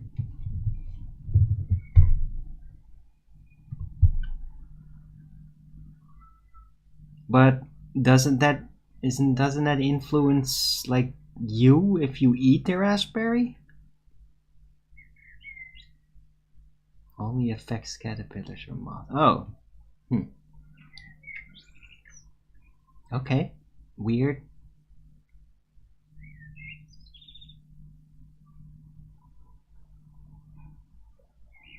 Right, so it's like biospecific bacteria then. That's like biological warfare basically. But I guess if it works, it works. And at least it's not toxic. That's good, I guess.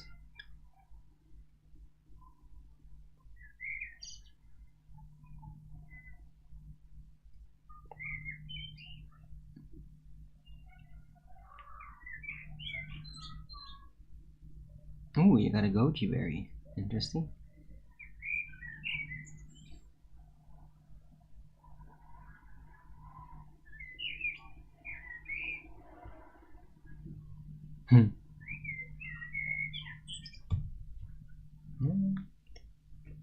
It's a blackbird singing really close by. Look at that. Look at the little sheep clouds. Look at that. That's so cute.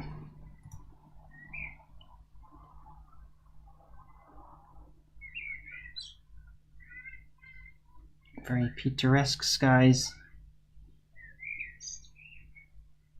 Yeah, look at that.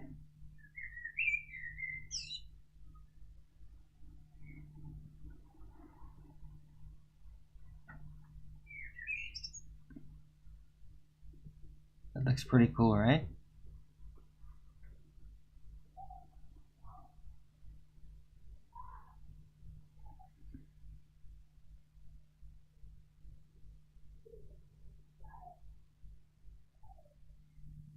I love it how clear this webcam is picking it up. I mean, that's actually showing like how beautiful it does look to me.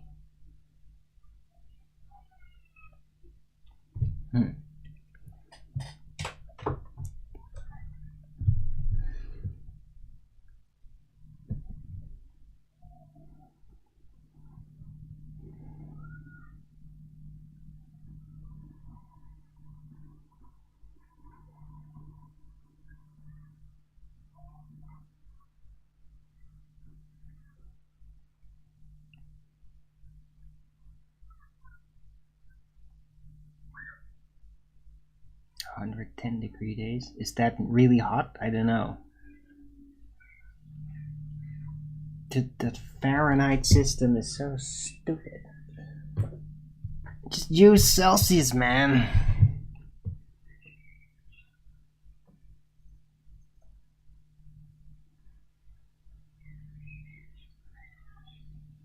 You love flying on a day? What? Okay, I didn't know you flied around a lot, Oz.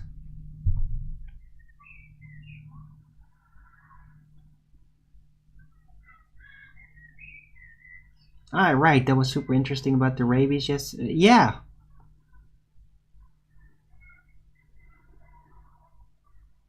Wasn't that just weird, right? It's like, oh, look at this. Look at this electron microscope picture. That's blatantly not an electron microscope picture, but like a actual microscope picture. What? What the hell?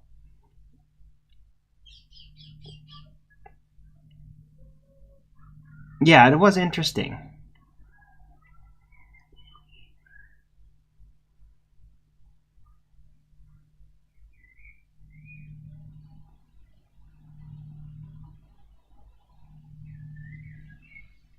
Their story doesn't add up, indeed.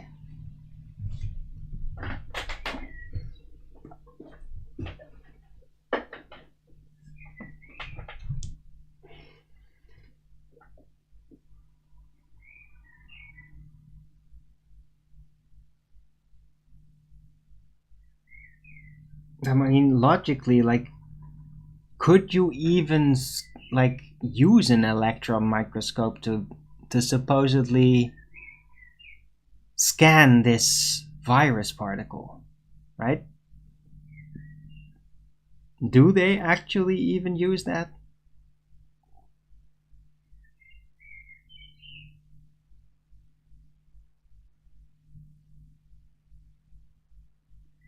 I mean, like this, we get to see like the virus CGI thing, like the little ball with the surrounded by other balls, like that with sticks.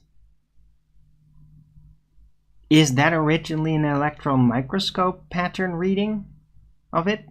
Whatever they thought was a virus, is that what where that comes from? Because that's something you definitely don't see like that when you're looking under an actual microscope.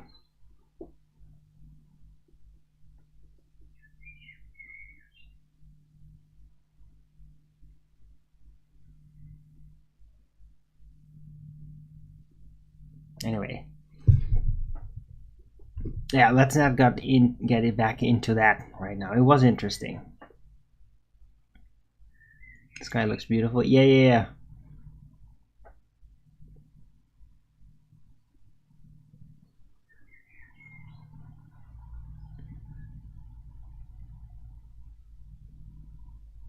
Never knew the alleged rabies virus was the size of a blood plate.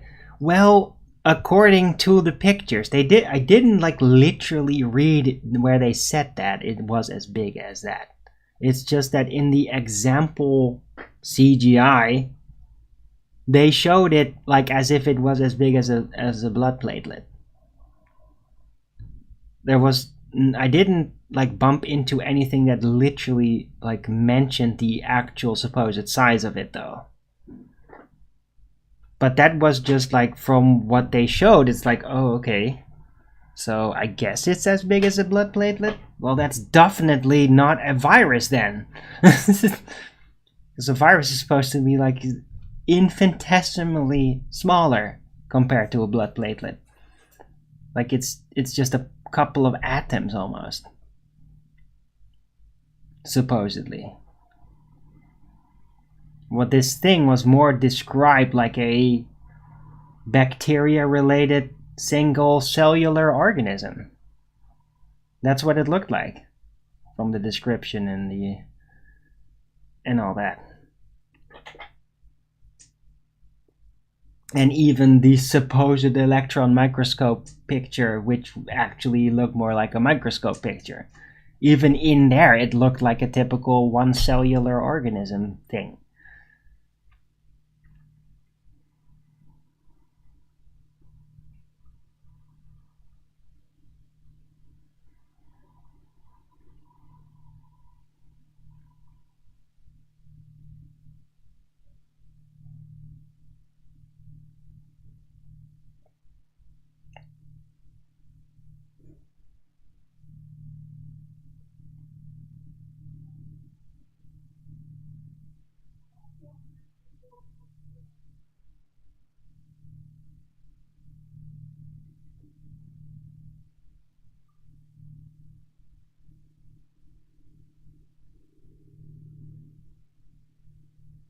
Eesh.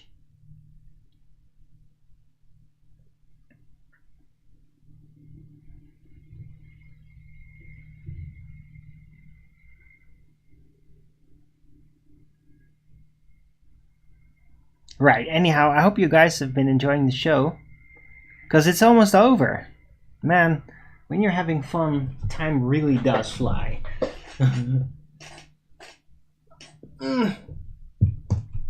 But I need some recovery time from just having my mind blown by that Homunculus video.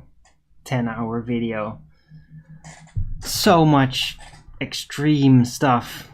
And flashbacks. Weird flashbacks. To a time where I got confronted and couldn't handle it and didn't trust, and just looking back at that now, it's like, oh my god, not another freaking layer in the fractal. Not another layer. Oh my god, do the layers ever freaking stop? Like, when does it stop? That damn layer.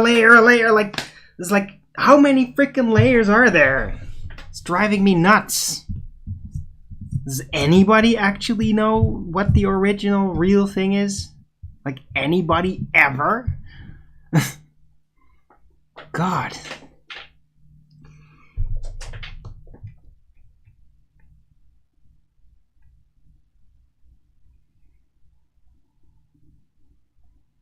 Onion realm. Well, onion reality. It's not even the realm.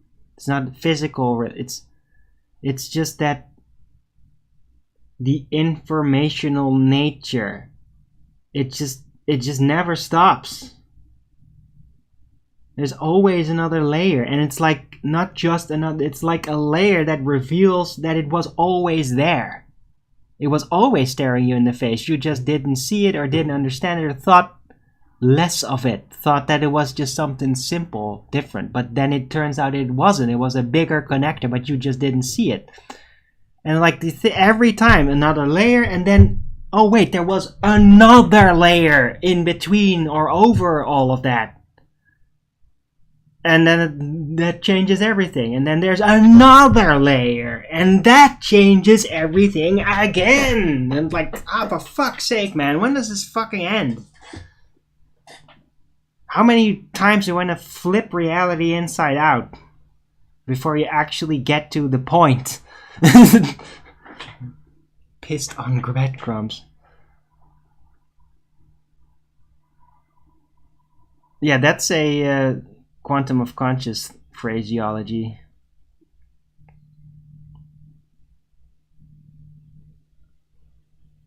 Peeling back layers of reality. Yeah, and Owen Benjamin also says that. Like, it's all fractal. And I know it's all fractal, but the layer thing within it is just... The layering thing makes me feel like I'm really insignificant every time. It's like, oh, what, there's this whole thing and I just never saw it? Again?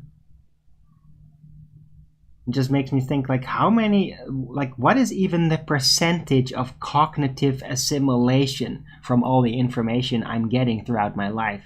What is it, like 5%? Am I actually assimilating and receiving but 5% of the total existing information of what's actually being communicated?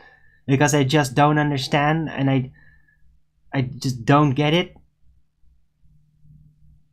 So if I'm at like 5% throughout my life, like, where are other people at? Like 0.5? 0.1? There's people out there that literally just don't understand anything. They get all the information, it just doesn't mean anything to them. But it turns out that I apparently am like that too. There probably are people that just understood this stuff very quickly and had no problem assimilating it, while I just like straight out rejected it, even with my intellect. FED show today? It should be. Let me check. Oh. No live show. Okay. Apparently Nathan is out with his family.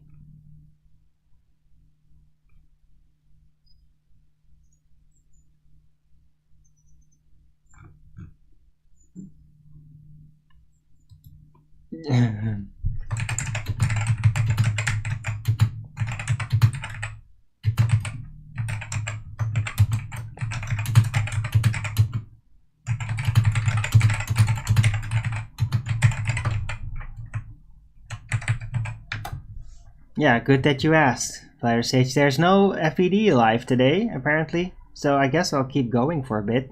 Why not?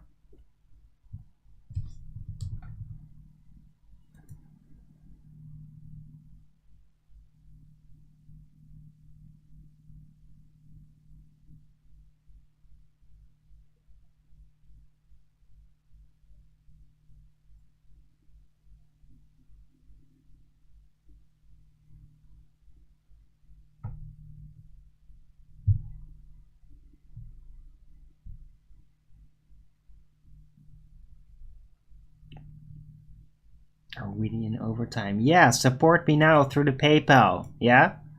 All that money you're throwing towards Nathan, everybody out there, throw it at me. I'm the one that's keeping you entertained now. Nathan is just out with his family. I mean, he has another life.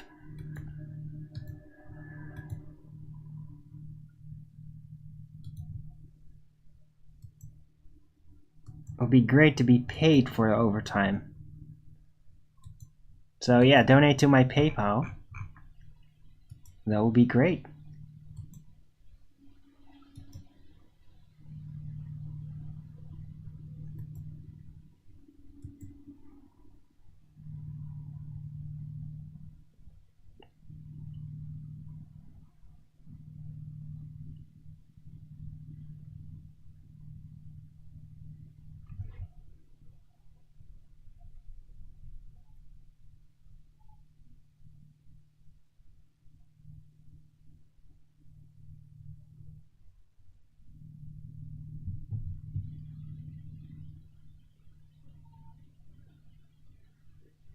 Right. Yeah, slow-mo moon buggy. And the weirdest thing about it is that the more you realize... Hold on.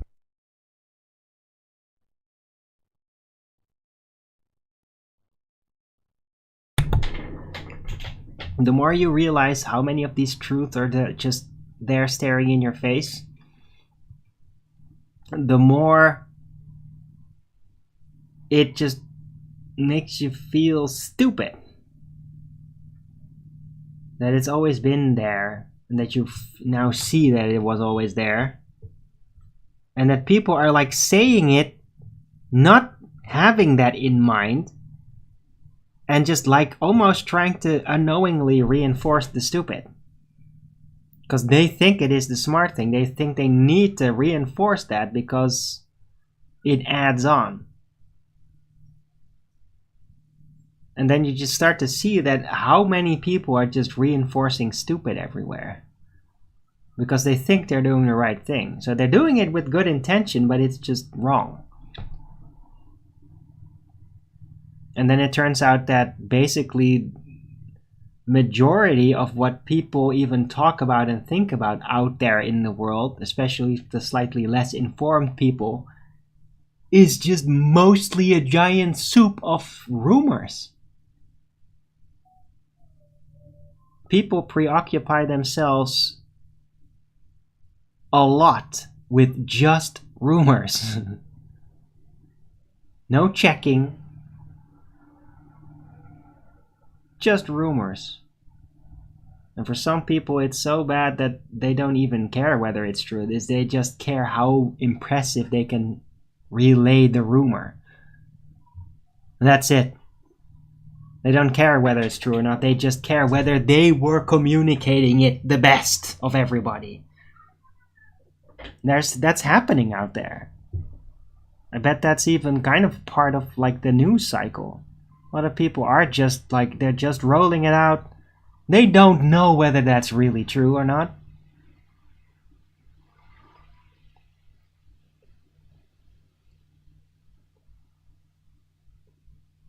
And a lot of these news people are more preoccupied, like alternative news too, they're more preoccupied with how well they communicated the information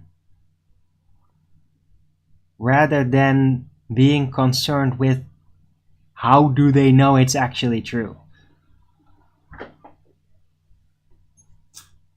It's enough to drive you mad, indeed.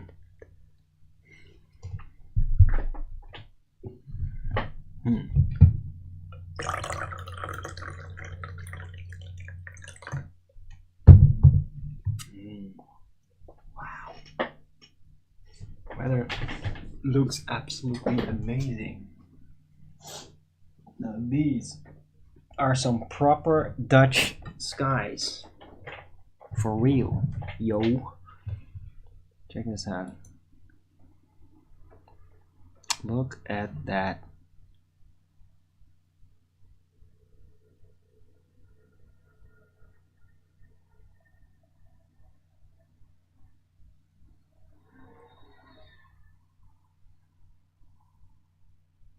Come on.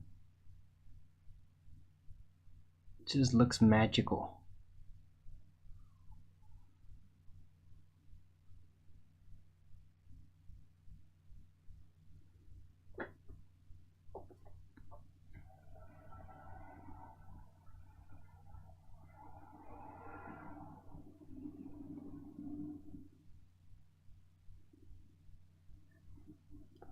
But I mean, I like a non-local hologram lighting is gonna be impressive, you know? Seeing a spectacle based on the reflection of light that's not actually coming from a literal position in space is gonna have some impressive qualities to it.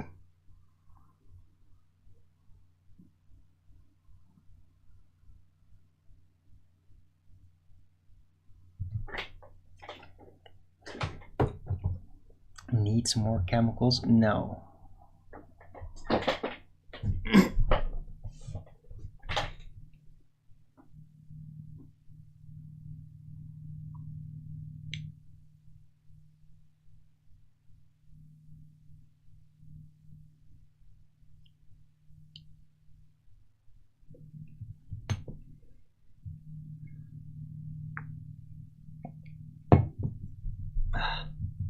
Besides, I don't think chemtrails are really gonna hang around anyway. Trails of any sort, because there's just way too much wind.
Right.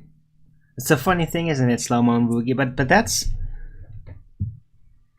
yeah, that's the whole thing, right? It's so funny. They say losing your marbles. Well, you're literally losing your marbles. Those marbles are the fantastical ideas of planets and outer space. That's your marbles. You lose them. You figure out it was never real. You literally feel like you're losing your marbles. You're losing your toys, right? Marbles? What are marbles? They're toys. You play with marbles with other kids on the playground, and you might win some, lose some, all that. They're a game. You play with marbles. Marbles are not like, oh my god, I'm gonna die if I lose another marble. That's not gonna, it's not, oh, I can't eat because I don't have any marbles. No. They're a game. So yeah, when you get into Flat Earth the first time and you really let it sink in, you literally lose your marbles. But you don't need your marbles. Your marbles were only a game to entertain you. They were just a dream. You don't actually need them. They're just a game.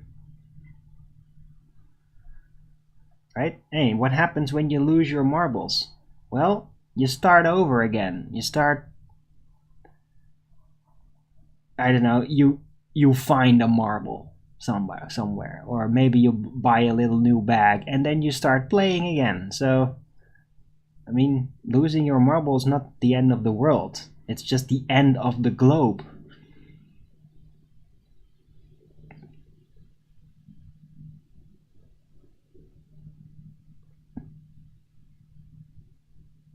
Yeah, that's a good point, Slow Moon Buggy. Lose your marbles.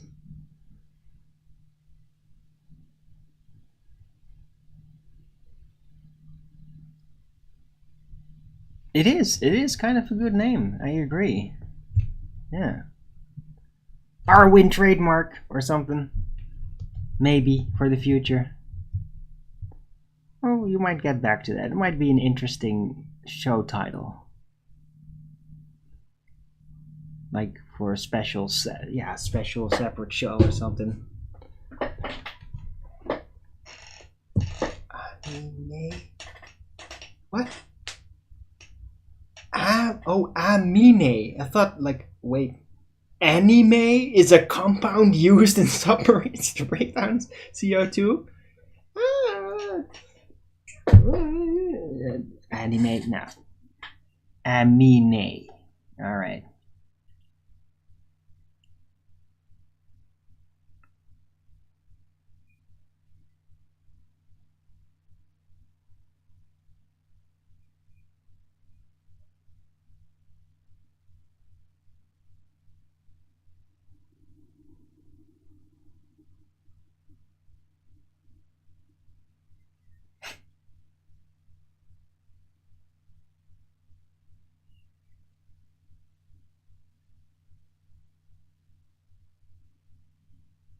Bill Gates.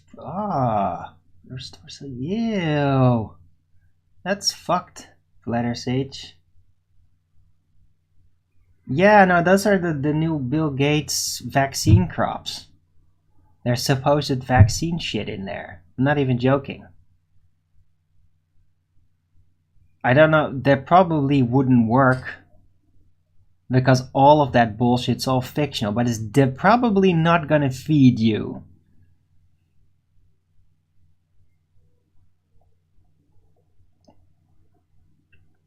Does anybody actually buy that crap? I mean, if I'd find out that about a store, I'd go to the management and say, like, why the hell are you selling that lethal crap?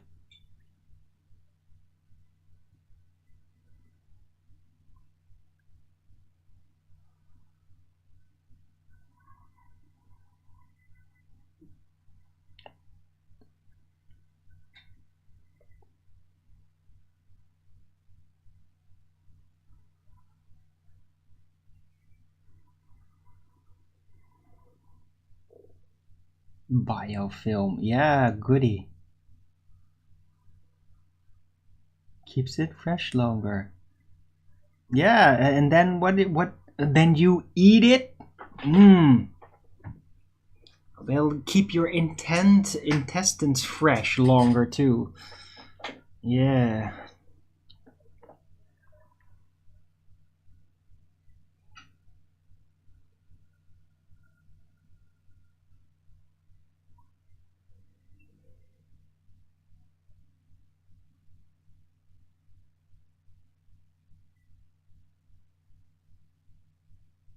Fake beef? Are you kidding me, Richard? That you can't even call that beef. It's literal cancer meat. And it's insane. Like, it's beyond insane that they are actually considering that. Don't seem to realize even like the nature of the protein of that. Like, it's not gonna be healthy, dude.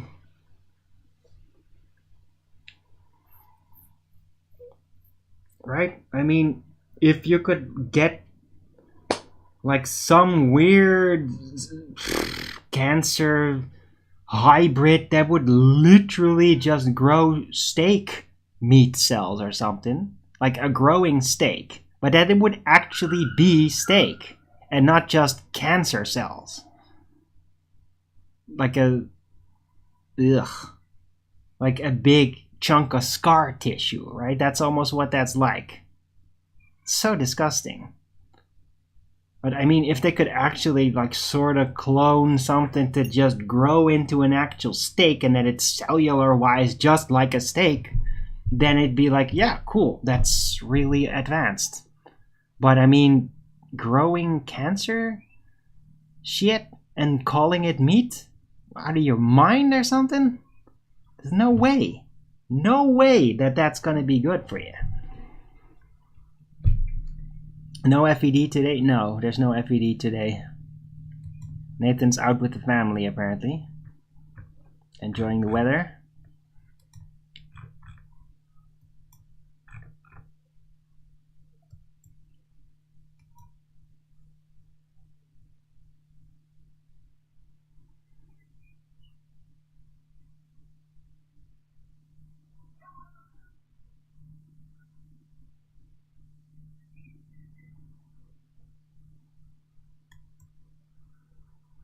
But I mean, seriously, like this Elon Musk, Bill Gates, they want that fake beef shit?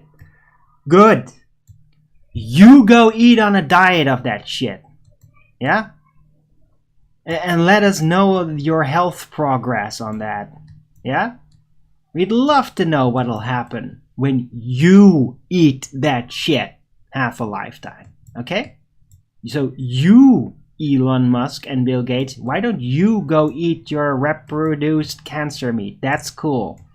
And then we'll see at what that actually does to you. Because let's not just experiment on the general public with that shit, especially if you're going to try to force replace it. There's no way.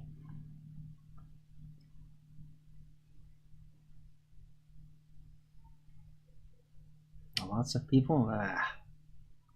3 minutes. Yeah, just scroll it to the foreground. Just don't be 3 minutes behind. Just go scroll forward then.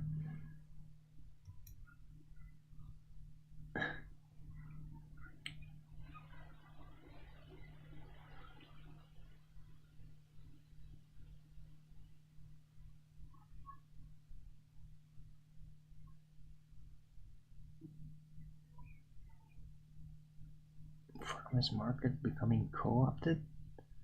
Well, it can be infiltrants. It can be people that are going to be like, oh yeah, oh, we have farmers market, and they come with the GMO shit. But I mean, that's happened in the past too. YouTube text lags? What? What do you mean text lags?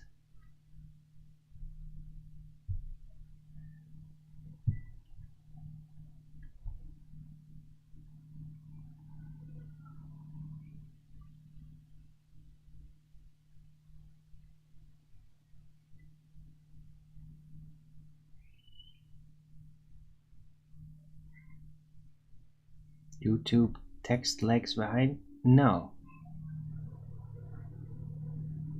Not really. I mean, it's quite instantaneous.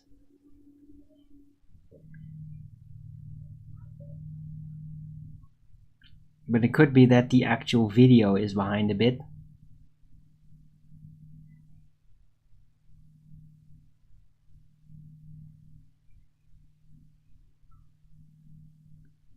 Right. Anyway, by the way, for those that didn't realize yet, I'm gonna be discontinuing my activities on my backup channel here and basically going back to my old channel, just Arwin33, on Wednesday. Because then all the strikes are gone. Just so you know, I will return to my main channel in 2 days. And I'm kind of looking forward to it. Let's see who's gonna roll in. I will also take the opportunity to basically unban everybody that's been kicked out.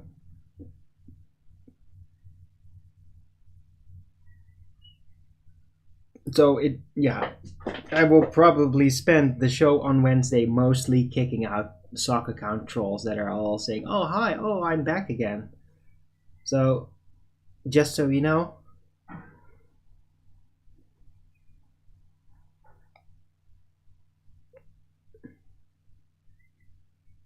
sometimes you hear me talking about things that are not on my screen. Wait, what? Are you saying there's a disconnect between the video and the sound? Secret Avenue?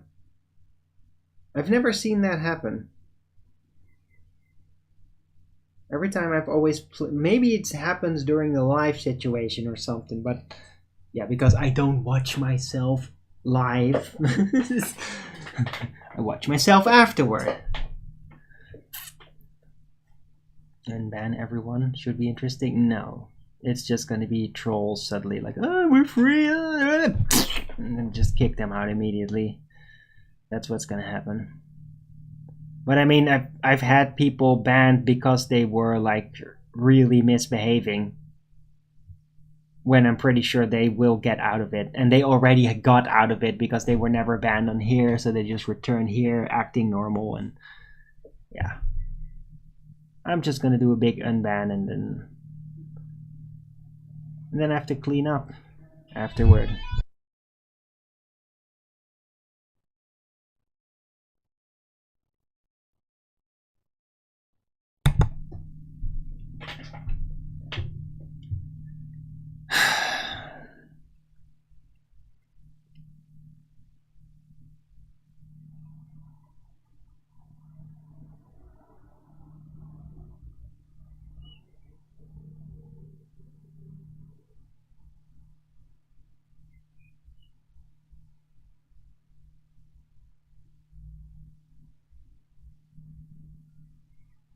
Yeah, that sounds really creepy, LSG. But don't they astronauts in the doesn't the ISS like have a air filter? I mean, that would be insane if they didn't have any kind of air filtration. They must have something to get all those smells and particulates out, or it would literally just not be livable very quickly. Now, of course, the ISS doesn't actually exist, but theoretically. Theoretically, they would have to have some good air filtration system. And recycling, too.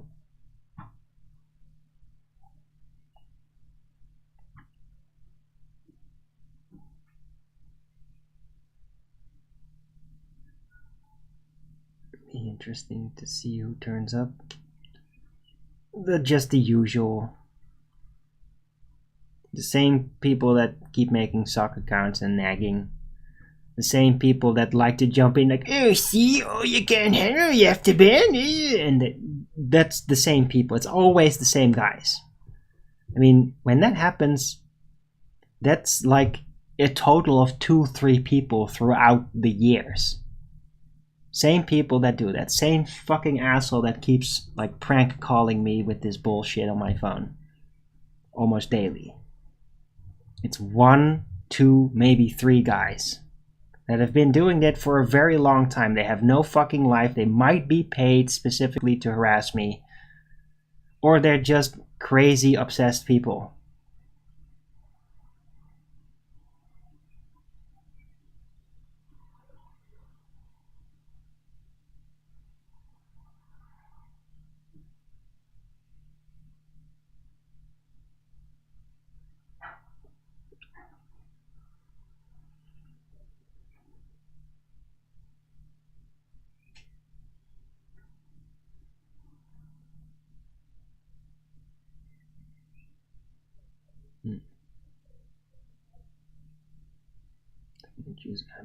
Okay, I didn't know that. It was interesting.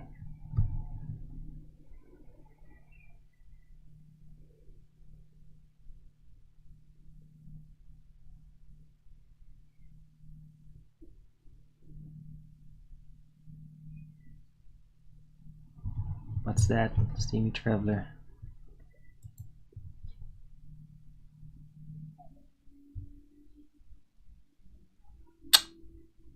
Fuck you. I hate you fucking... How about... I don't want anything. Yeah, hey. Hey, Steamy? Yeah, how about not that fucking link? Because you can't actually read anything without giving all your fucking metadata. How about don't actually link me up with that? Because it's a shit site that you can't say no cookies. You can't say that. So if you want to read it, you're forced to give all your metadata to them. So let's not use that link. Fucking Wired. What a piece of shit site. Bunch of scumbags.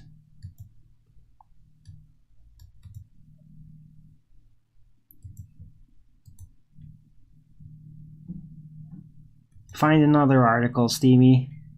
And please don't link me up with any more of those websites that literally don't allow you to not give them all your metadata.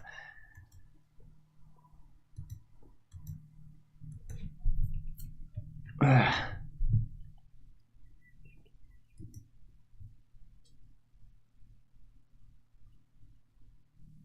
Right, but there's a stuff, apparently, that's being used.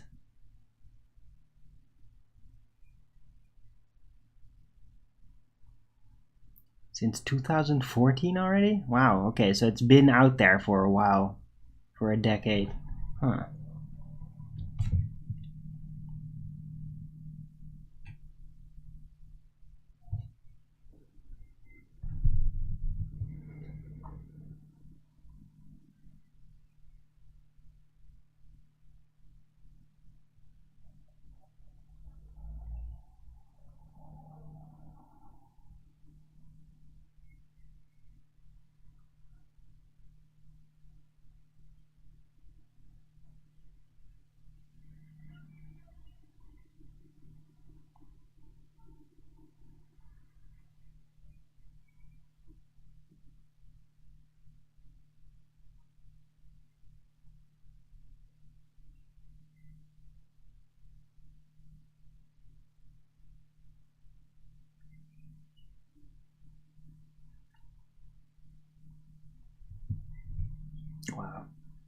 Would be kind of cool, by the way, if there was a system that, like an extra browser app thing, that would literally, whenever you go to any page ever, automatically says no to every single fucking cookie request question. Every single one. Automatically, instantaneously. So that you never ever have to face that fucking box in your face with, oh, were you going to agree? Why don't you go fuck yourself and just show the goddamn article, you piece of shit internet. I hate it. I hate that they do that. It ruins everything. It ruined everything. I don't want to fucking click buttons for fucking cookies. How about just never ever cookies ever? I want the never ever cookies app. I want it.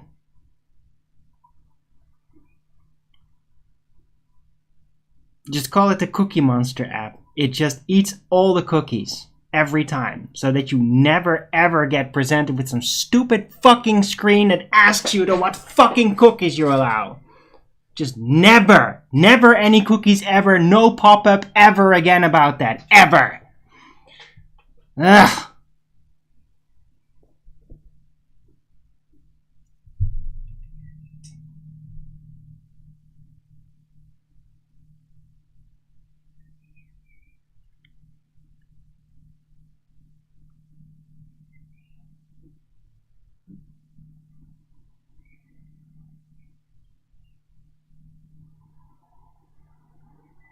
Yeah, it's just no more cookie pop-ups ever again.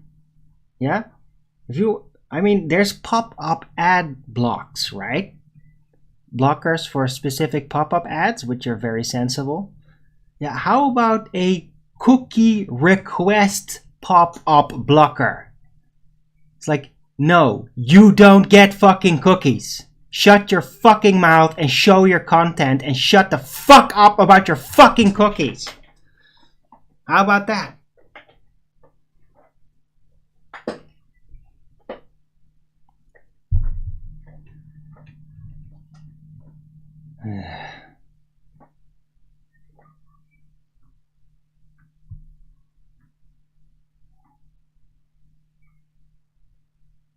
So somebody out there, please make a cookie request pop-up blocker. I'm dead serious.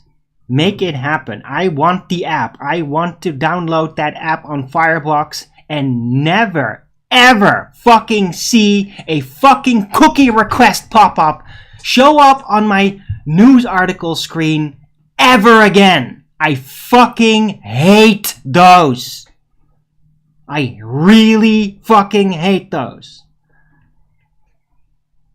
They are like the little worms that keep showing up in your damn raspberries. You think, oh cool, the raspberry, oh, fucking worm. Yeah, that's the cookie request pop-up screen. They ruin articles, they ruin news sites. Get rid of them forever.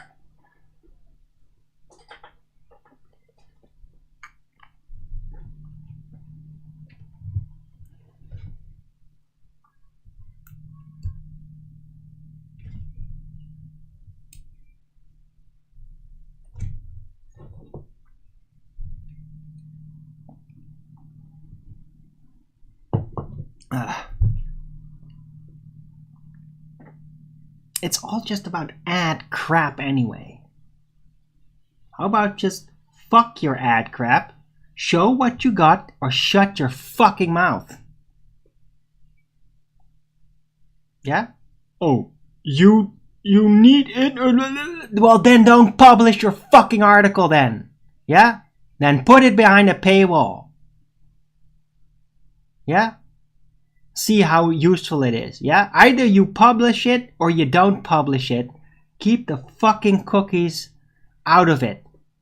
We don't want your fucking ads. We don't want your fucking cookie request pop-up screens. Fuck off with the grap. You either openly publish it or you don't.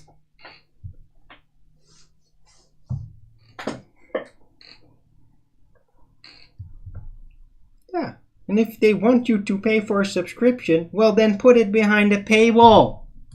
Stop whining about it. Stop trying to sneakily get that shit in. Oh, guess what that great little website's asking of me, Steamy Traveler? Guess what it's asking of me? It's using third-party cookies. Show personal account. Agree and close? Yeah, how about I don't fucking read that article because it has a fucking cookie request pop-up screen? Sorry, Steamy Traveler, but seriously, I'm done with that shit. I'm not doing it anymore.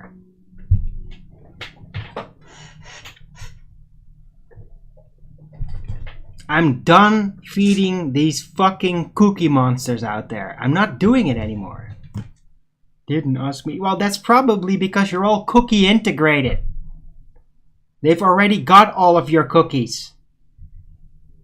You don't have any privacy anymore. They got all your metadata. They don't need any more tags. They got everything from you they want to know because you clicked agree so quickly every fucking time. So they don't need any more data. They got everything of you they will ever need. And then they stop asking. I don't want them to ask that. Dude, if it was up to me, forbid it. Yeah? Just make it illegal. Cookie tracking? How about 5,000 euro fan? A 5,000 euro fine. How about that? How about no more fucking cookie tracking ever again? Yeah? Fuck your ad system. Fuck your metadata leeching. How about it's just illegal now? Like, you're not even upon agreement are allowed to do it. How about it's just fucking illegal? How about that? No more cookies.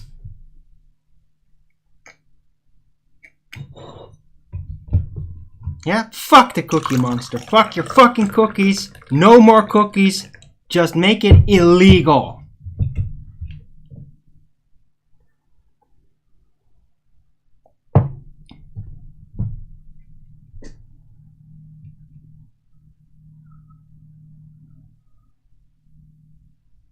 Put that shit in the cookie jar, never open it again. Yeah, under punishment of dismemberment. Yeah?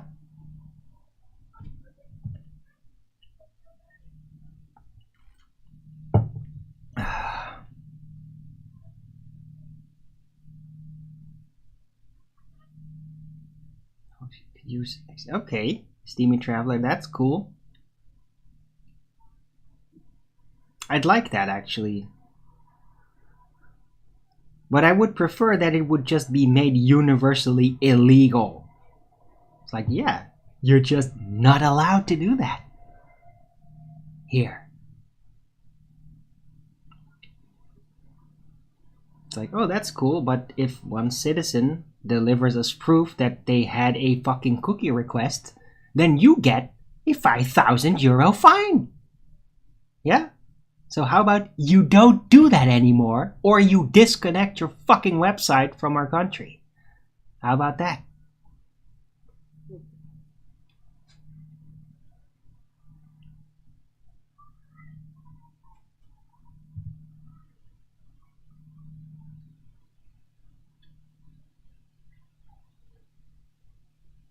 Do the following to enable. Huh, okay.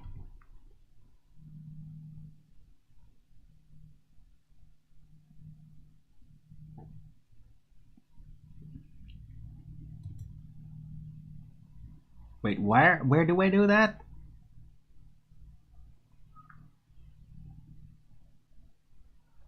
That in tools?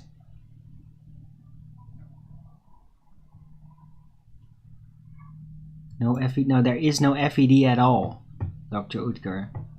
Nathan's having a holiday with his family.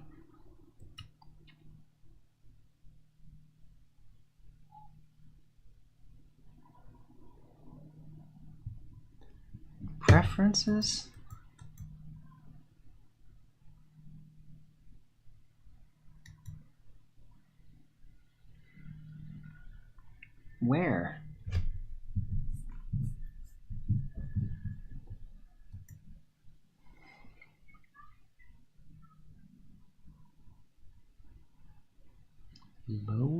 About preferences, what?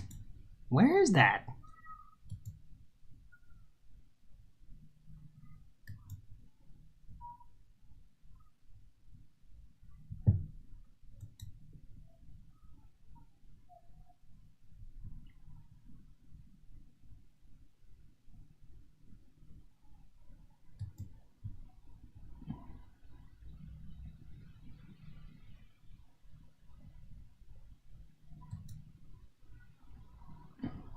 Oh, wait.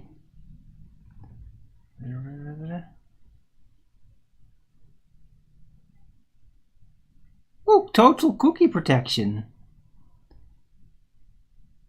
Cool.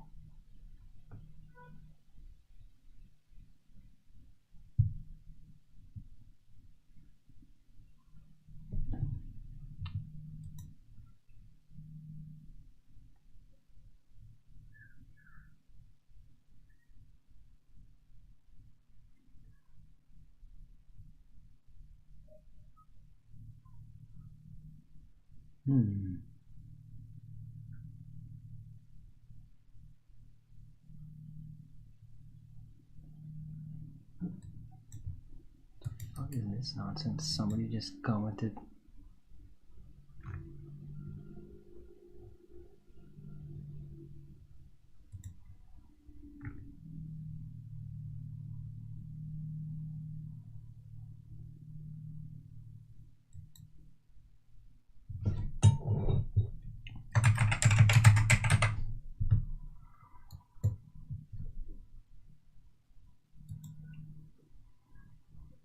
Okay, there is a system there, but it does say that it's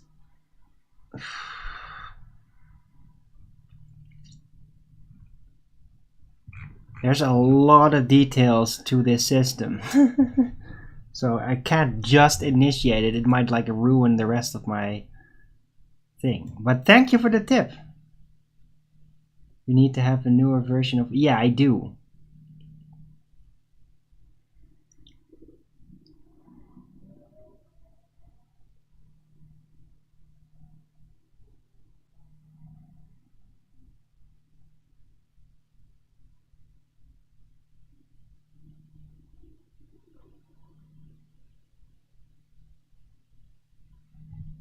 Right, anyway, yeah, I hope you guys are enjoying the show.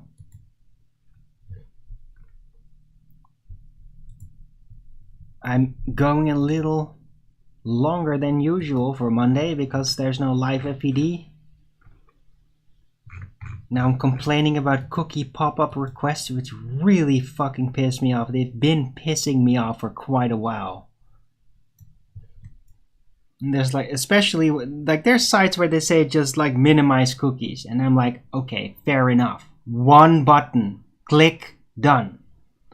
But then there are sites that like insist, like, oh no, they don't give you the option for that. No, you have to look through a 2-page screen with 20 buttons and then look through all that and decide what thing should be clicked and not clicked. And I'm like, what the fuck is wrong with you, you fucking asshole? I just want to look at an article. And then you force me to like fill out a fucking form. What the fuck is wrong with you? Right, so yeah, I'll look into that further, Steamy Traveler. I'm not just going to initiate it just like that because there's a lot of detail to that system. But thank you for telling me. I didn't know that was there. I guess that came in there with the new update. I thought that Firefox was done updating. I thought that it stopped updating 2 years ago and was going to be discontinued. But apparently it revived. Like a phoenix. It's just like, yeah, dead. It's not going to be continued. And then suddenly like, oh yeah, it's going to be, now it is being continued. There's a new update. Okay. Alright. Cool. They should call it Phoenix Fox, I guess.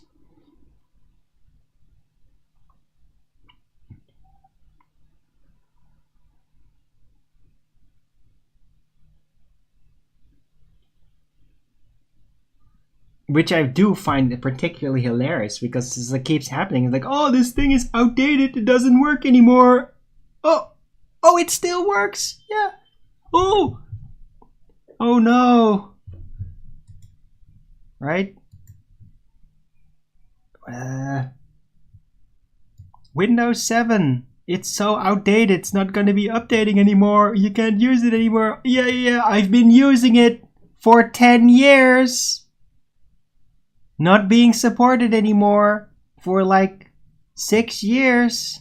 What am I talking? Being longer? No, 10 years. It's like, oh yeah, it still works. Yeah, I'm building shows that I'm running on Windows 7 and it's working just great.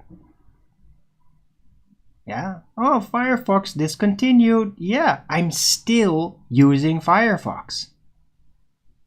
Like, I don't care. Discontinued. No.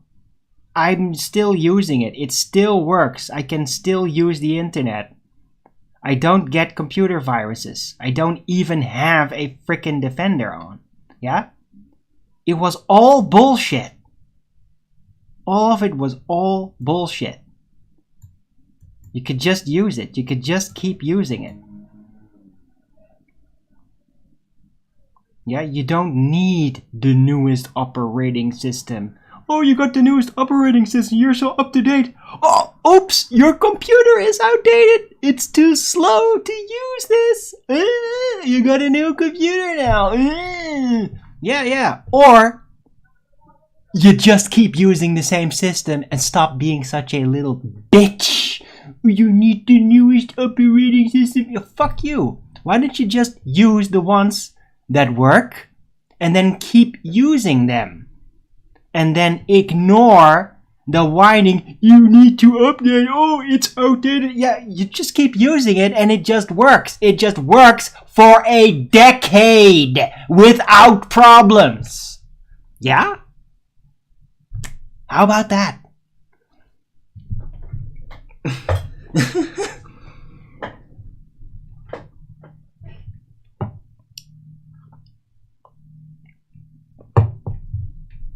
It was all horse shit all that time. I mean, I bet I could still do my show, run everything I do. If I downgraded to Windows XP, it would still work. It would be a little bit more buggy though, but it would still work. So it's all horse shit. You don't need the newest operating system for anything ever, other than being really at the tip of the spear of the corporate development, being ever more subjected by psychological and financial manipulation, right? If you want to get into the attention of Satan for manipulation, that's the place to be. Or you just ignore the whining and use systems that work and that keep working and that don't need updates. They gotta collect their paycheck though. Yeah, they gotta keep suckering in people to go update to the newest shit so that they get into trouble and have to spend more money again to stabilize it. Yeah, that's right. They always do.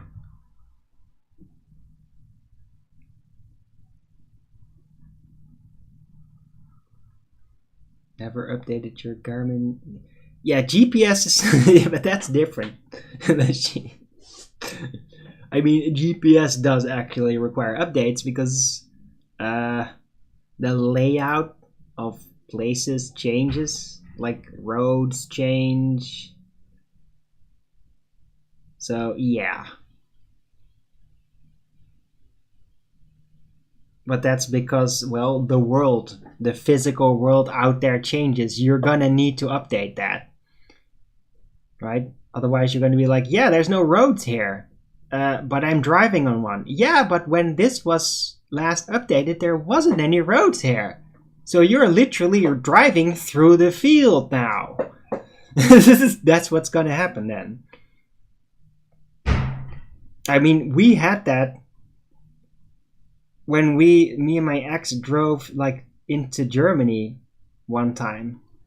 And we had like a backup GPS thing. I don't even use that normally, but I mean, it's kind of unfamiliar territory. And it would just say like, oh, you're driving into the field now, because the GPS wasn't updated to the just recently reconstructed roads that were in a different location now.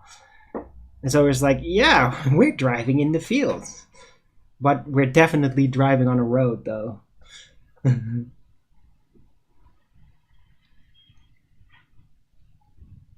Right? So yeah, I mean, maps, geo-positioning systems, yeah, you definitely would want to update those. But when it comes to digital operating systems, like software for your virtual desktop environment, no. You don't really need updates. Well, you might need it at first because it's like functionality updates, right? I mean, if you just freshly install an original Windows 7 without the updates, yeah, it's going to be not functioning. You do need the initial updates. It's just that at some point, an operating system has had so many updates, it's just all fixed. And they just don't need anymore. They really don't. Everything is just fixed.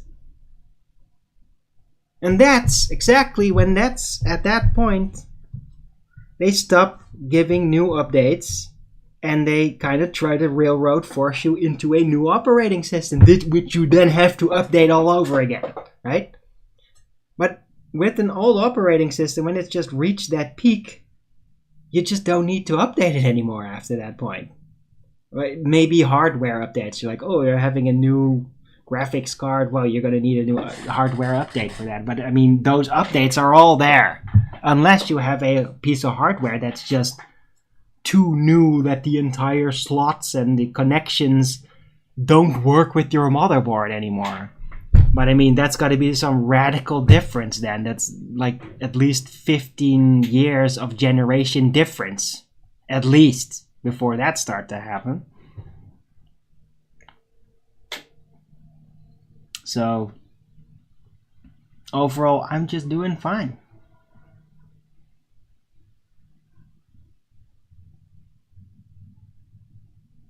Maybe they just say they're updating something and they're not really updating. Well, sometimes it's just like frameworks. It's like things that you could potentially use your computer for, but you don't do that. And they'll give you opportunities to update that nonsense as well, but it doesn't do anything. Not for you anyway.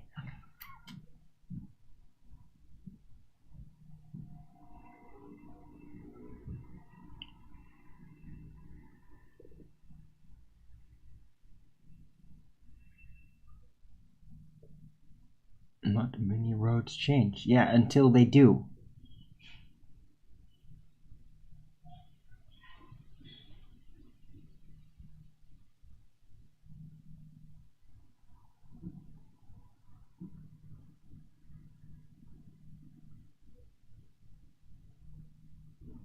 Right.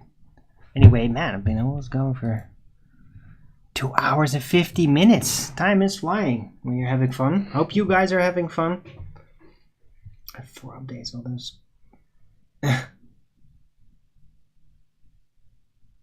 Updates, that's hilarious. That will help. It's on the board of hilarious and it's really nerdy. It's a really nerdy thing to say, LSG.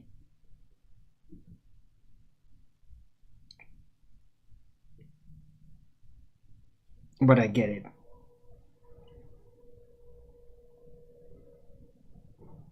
I mean, I don't do down dating myself. Good. Okay, you are a nerd, aren't you, LSG? I recognize it. Your humor is like kind of weird, nerdy. I recognize it because of like that awkwardness level that's there on purpose. You have a weird sense of humor, my friend.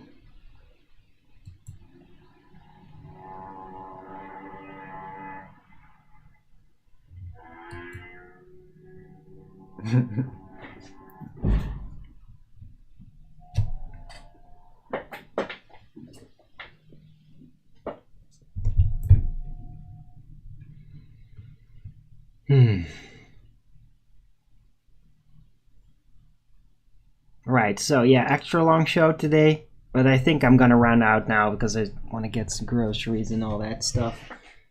Please support me.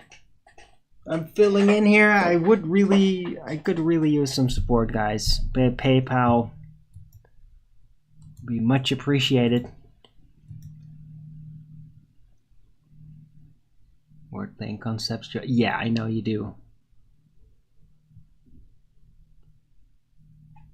I used to do that a lot, and then I kind of stopped doing it because it was just like there's better ways of doing that, of achieving something. I'm not gonna get into it. You just do what you do. I recognize it. What's the name of the Owen Benjamin app? I don't know. I am not part of the Owen Benjamin app. I think it's a phone thing.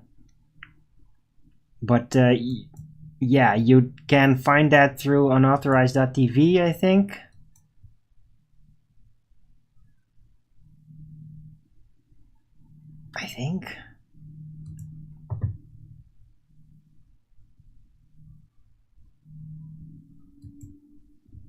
I don't know. I don't know where you find it.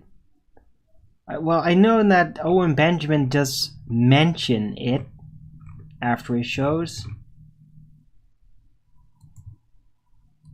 But you might have to Bartarian Times. Yeah, but that's like a magazine thing. Does it have the app? LSG, yeah. If you know how to get it, then you go and tell Flatter Sage. I mean, you're both on Skype, by the way. So you could help explain Flatter Sage how to do that, LSG, on Skype.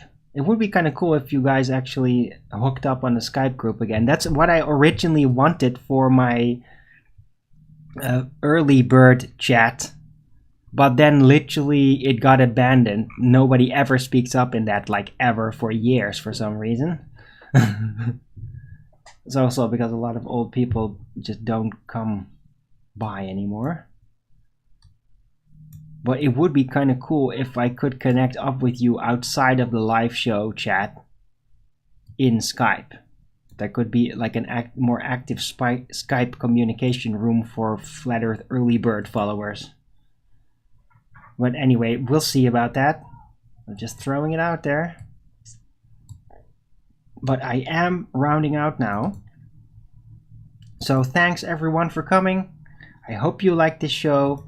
If you did, then please don't forget to Rogan's it up. And if you haven't already, subscribe to my channel and hit the bell notification so you know when I'm going live, which is normally 1 p.m. Amsterdam time in the weekdays and 2 p.m. Amsterdam time in the weekend. And please also do support me through the PayPal and the Patreon. It'll be much appreciated, and I can really still use the support. I can use it extra even, because I kind of want to try to started out the show way in the beginning, almost 3 hours ago.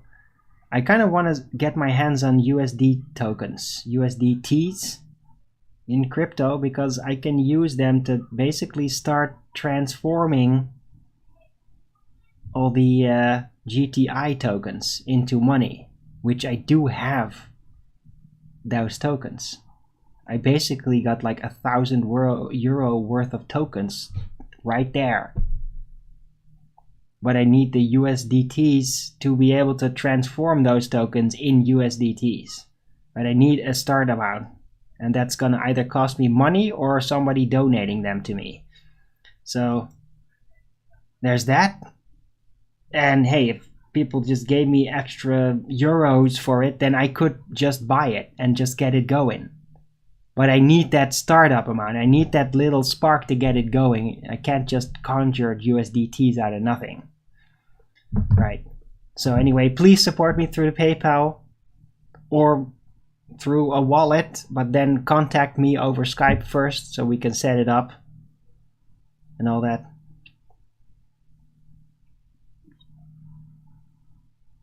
Anyway, I'll be back tomorrow with Flat Earth Early Bird number 1644 on a Tuesday. And yeah, Don't think there's QE live. Oh wait, it's Monday, so there's not going to be any anyhow. Yeah, I hope to see you around in the chats during premieres and all that. And until the next video, keep it flat.